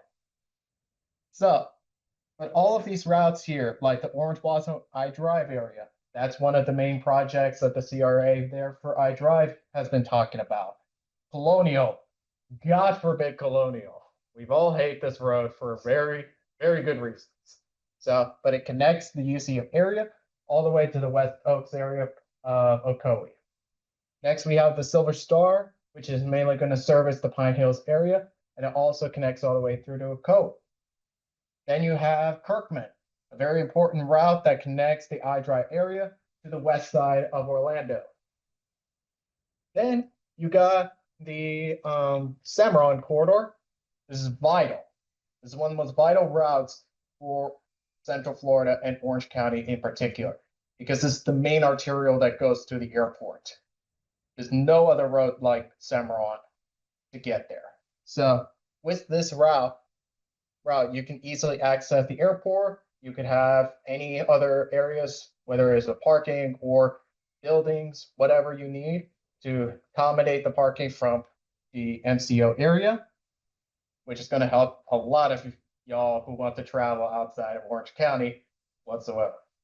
There are students in Pine Hills right now that don't have cars and it takes them 2.5 hours to get to UCF. Yep, absolutely. And connecting the UCF downtown area from downtown all the way to the UCF campus makes that trip a lot easier. So, So let me ask you this. I drove lace buses. I drove it 15 years ago. I mean, I have experience in the traffic pattern here, but the problem we have is there's more traffic out in the road than there is, up above us. That's why I said about the monorail, because I feel that the extension and, like you said, running from one end of town to the other end of town is where traffic, accidents, breakdown, and we have, in fact, with links, a lot of the issue was they don't have enough equipment to run the routes. Yeah. That's one of the issues that they have. They never plan here for the future and how the expansion is and what we need to do. All I'm saying is that it's beautiful when you look what you have up there. I'm just wondering, would you guys consider looking at a monorail system to run through Orange County? So one of the main points of discussion is the monorail. So, however, the most optimal route for these corridors, if we want to have for that kind of system, would be a grade separated light rail system. They take the amount of same space as the monorail, and they actually cost almost the same.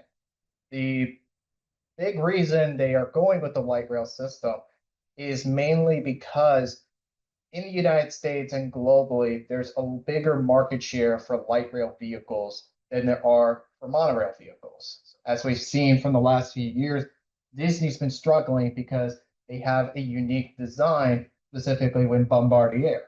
And it even happened with the Jacksonville Skyway, which was built on a monorail system. Now they have to tear it down because there's no other manufacturer that can actually build carriages for them. So, and there's already another city that operates light rail like this. That's Seattle. Seattle, for example, recently, they built the first ever light rail system to be on a floating bridge. First time in the world. Yep. So building a light rail system here for even these corridors is viable. The question is, how are you going to fund it? Okay, you gotta fly. Yep. Now, the reason why we went with the STAR plan is very similar to the Miami SMART plan. What they decided to do, not just with the sales tax, they had a system called the TIF. And what it does is that any property that's in, yes, No, I just literally asked them, do you know what the radius is of the tip? And you're doing it now. Yay. So, well, the property around these stations and around the lines, what it does is that in that region, it's pretty much its own district. And what it does is that any tax surplus, so any tax revenue that's above the cost, it's gonna go to a fund. And what that fund can be used for is capital or even operations. So as the years go on, and as they all mentioned with the housing development, in order to make things more sustainable, you can use that to benefit a TIF to handle all of these projects. They can do the capital, and then you can use it to fund all the operations afterwards. So, as you can see, Miami did this to open up their first ever bus rapid transit corridor. They opened it all the way from the end of the orange and green line, all the way down to Florida City. That's massive for Miami. And now what they're doing is they're going to open up their commuter rail system called the Tri-Rail, which is very similar to ours, the Sunrail, all the way up to Aventura, along the same tracks that Brightline does. So what they're doing is that they've gained all this funding throughout all the years to build these corridors, and they've been investing in these corridors because they know that these corridors are going to be coming. And we've seen this not just in Florida, we see this in other cities. We've seen it in Philadelphia with the Roosevelt Boulevard extension. That was a railroad that was going to be planned, and they built all this development there in preparation for it. They go from here. Yep. Alrighty, folks. So, Very quickly, please. right. So how exactly will we be able to finance all of this? Well, one tool that we at Sunrise Orlando have been looking into is what's known as tax increment financing, or TIPS. So you could read the definition of what a TIP is here, but long short of it is that you actually have a very specific sector of the county. Say, for example, the iDrive corridor, which does have its own TIP, I believe, or a CRA. And what it does is that thank you, Stephanie. So what a TIP ultimately does is that it actually takes the additional value of the properties in that area, and they collect that additional revenue as a means of setting it aside for community development. There are obviously very specific requirements for creating a TIP or a CRA within different areas, and at the county's discretion is to develop it. So again, this is kind of how the TIF ultimately functions. You can see it here, and then you can read through all of the information on the slide because I know we're quite for time. So with that being said, yes, perfect. So now the question becomes, who's going to oversee this thing? So Miami-Dade County actually has what's known as a CITT, a Citizen Improvement, I can't remember the full acronym, unfortunately, but it is basically an advisory board staffed by citizens selected by the Board of County Commissioners over there in order to oversee the funds for the various projects under their what's known as the People's Transportation Plan, or the SMART plan. I'm not sure how much in the detail Pedro and Adrian got into with that, so apologies if this makes too much sense. But all you need to know is that the citizens are in charge of the dollars that are being used for public transportation. We can have that here in the county as well if we pursue a model like the STAR plan. Next slide. So this is what the STAR plan will look like when overlaid on a map in Orange County. Pretty comprehensive, I would say. So all of these areas here would effectively become TIFs, and they can actually finance the routes along the routes within a half-mile radius of STAR corridors. Now, kind of flip back in the housing end of it, that's where you're able to develop your transit-oriented developments, incentivizing the construction of housing and mixed-use developments there in order to, again, increase the amount of revenue that's generated from denser, more walkable environments. So that's how housing and transportation can connect with each other. And of course, the additional revenue from that, as well as the TIF funds themselves, can go into operations as well as the capital. In other words, the money needed to not only run the thing, but also build out those the infrastructure necessary for it to be developed. Moving on. Oh boy, still exists. Well, we can pass any, right? We can skip this one. We can skip. So, might as well. Yeah, you can do it. Yep. So what are the benefits of the STAR plan? Obviously enough, increases access for not only Orange County residents, but also tourists and other transient visitors within the county. As we know, it's very difficult to travel in and around Orange County because we have to rely on cars all the time. But if we were to have, say, buses or in the hopeful future of this plan, stuff like a metro system, we would be able to actually connect locations on the far eastern side, or as far east as one can go in the county to the west side, north from south. And it can actually connect residents not only to new opportunities for employment, but also for recreation. And it actually can lower the cost of living, which is what we have discussed up top. And many companies don't come to Orlando because we don't have transit. Right. Or affordable housing. So there's a lot of industry players that would love to come to Florida, but they don't choose Orlando because we don't have the connectivity of the affordable housing. Sure. Yeah, exactly. Siemens built their rail manufacturing plant all the way in North Carolina. Yep. So based off our estimates, if we are to implement the START plan, we can estimate that roughly 1 in 3 current residents would actually have a 15-minute walk from a rapid transit stop. That makes it highly accessible to existing residents in the county. And it can actually reduce greenhouse gas emissions, as we had seen earlier, by a metric load. Yeah. As you can see, this is the Colonial Line. It goes all the way to the Pine Hills area. Now, it hasn't been updated to include the Ocoee section as was shown in the previous map, but this pretty much takes you all the way from UCF, mainly to the Ocoee area, and it'll circulate around downtown. That way, anybody who is either from Lake Central Station or even around on the other side on Paramore can access it very easily. Of course, we have the Cimarron corridor, which mainly connects OIA South, which is Terminal C, and future Terminal D, OIA North, and it goes all the way to University. Now, this is only for just the Orange County section. Under Metro Plan Orlando, this goes all the way to Altamont Springs Station. So anybody else who's living all the way in Seminole County can access the airport on just one line. For everyone here, Silver Star Line. This is probably the biggest, most impactful one for everyone. The Silver Star corridor is mainly going to serve as an upgrade to the existing Lynx line that goes through this road. Okay. And this is one of the main reasons we went with bus rapid transit for this corridor.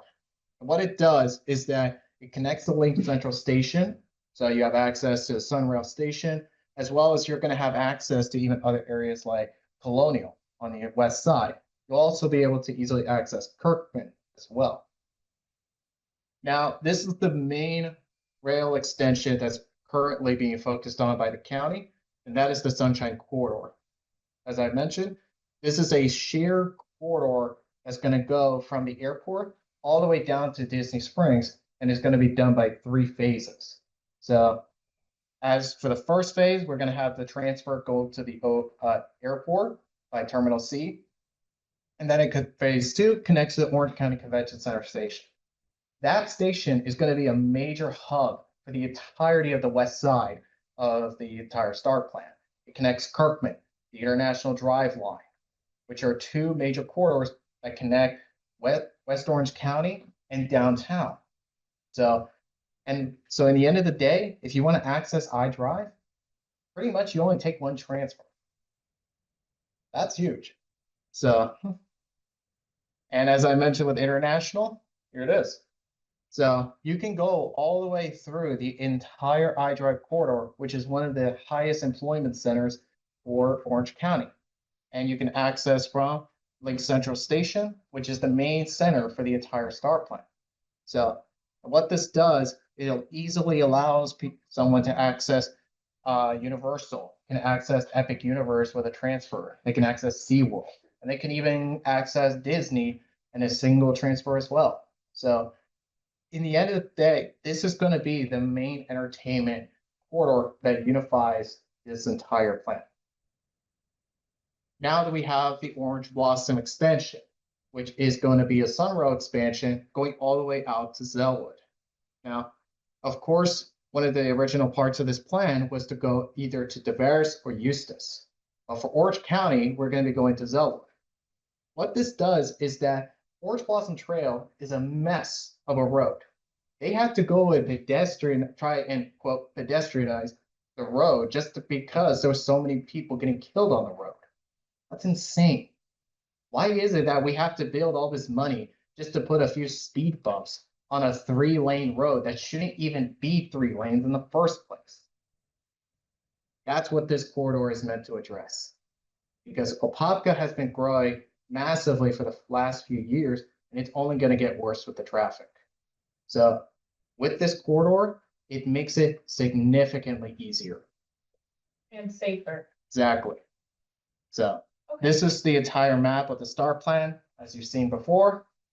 And this is what we want to do, not as just for the future of transit here in Central Florida, but we want to treat it as the baseline that every Orange County resident deserves.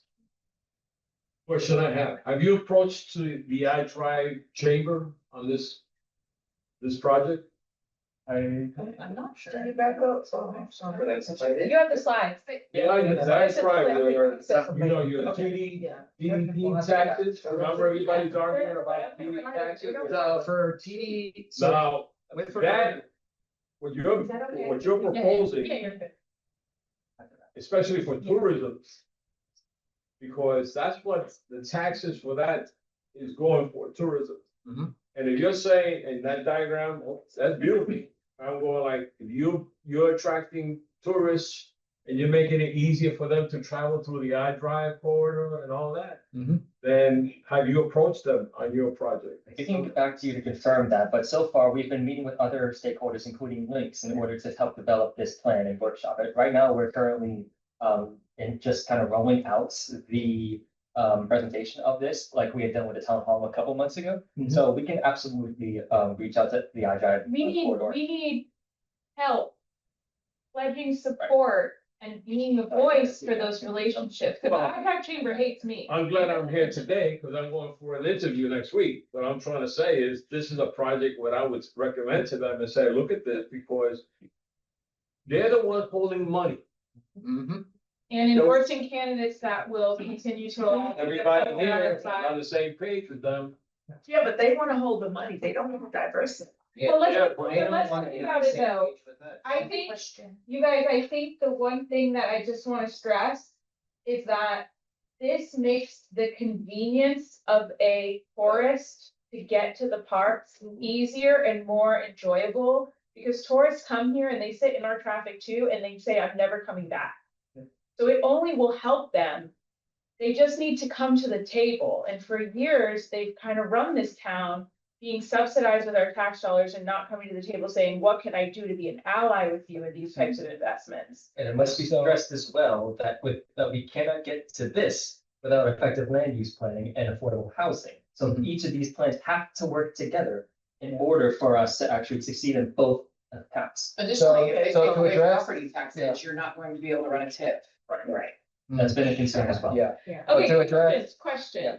Just quickly. And I just want us to know that this is the beginning. This doesn't solve all of our transit problems. Correct. Because I remember I went to Seattle and I saw it, and I see this in other places. So they just don't have one mode. Your buses, the rapid transit comes every 15 minutes. You can go from the airport to one, but they have various modes. So they don't just build one thing and say stop. They do this and they expound on it. So this is one, but this is the best thing that we have thus far. It may not be perfect, but if we start here, and then we can add the other modes of rapid transit. We have 75 million tourists every single year on our roads with us. So even just that one line could help reduce some of that intake on our roads and maintenance. And it's just to expand on your point. If we go to the Silver Star corridor, it connects to the Pine Hills transfer station. That serves as an excellent hub for all the other buses to transfer from. But see, but the thing is about Pine Hills, you have a lot of issues and concerns because one, what the homeowners are facing now is because they have we have to replace our whole septic tank for NIG. But then with the rail, I get it. It does sound good, but our roads are not getting fixed. But we have inner concerns. And then, yes, this will beautify and make it convenient for others to get to work that work on international. But what is the cost? It's like you said, it's a process and we can get there. And it does sound good, but it just, it's to involve us. Could I add another piece? If your roads are worn and torn and you go to fix them, if you still have the same number of cars, if not more, the wear and tear. No, what I'm saying, okay, so. No, I mean, just as Seven a, is just, well, now 7, but it's 2, the roads. They've been fixing Silver Star for the last, what, 2 years? Yeah. So it's 2 ongoing projects. I don't know who's overseeing it, but I'm just saying that's gonna be the feedback, you know? It's just gonna be a lot. What it is that the acknowledgement, right, that these neighborhoods have been underserved. And those ideas actually came from the federal level because Marshall Fudge was getting ready to sue all these counties and cities because they weren't. The funding wasn't going in there, right? And so they all saying was discriminatory. And so I think when you bring these ideas to a community, it's not, yes, it's gonna help you, it's the acknowledgement that we've been underserved, so it's a trust issue. Yes, this works, but if we've never gotten our roads, how do we trust this here now? And this is what you're going to hear from the community, even though we know this is the best thing, but you're speaking to people. Yeah. That for over 60, 70 years have not gotten any infrastructure. Any infrastructure we get is from the federal government. We know any help we get is from the federal government. So I'll stop right there. Yeah, Okay. and this is why for us, when we talked about with the Silver Star, one of the biggest things we talked about was, do we start with rail from the beginning? Or do we want to say, because the link line is one of your most prominent routes. It's one of the most used routes in the entirety of the Pine Hills region. So let's stop. So I say, well, the service is there, the service is maybe not all there, but then we can help and we can provide even a better service. And because we're gonna be, that would add bus lanes, it would also incorporate buildings, Silver Star Road to be more safe, to be better for that line, which actively does benefit for people in Pine Hills. And it can always be upgraded to be like a light rail that you see in Boston.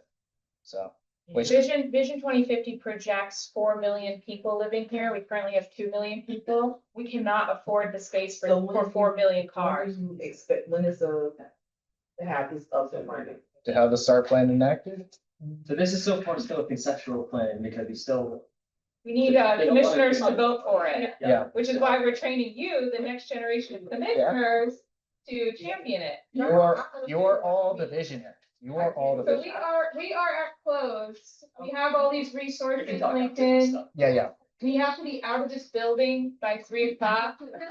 But I did want to just stress that we're doing there's gonna be some shelters that are coming, that we're advocating for, and we're gonna be doing some forums on homeless services. And we also have a rural bound town hall to try and educate people about the ways that they're trying to force sprawl on us, even if it comes at a deficit. So that's all. Thank you so much. I'm so sorry we went over. Everybody. I'm glad that y'all attended in that person. Yeah. That's why it wasn't.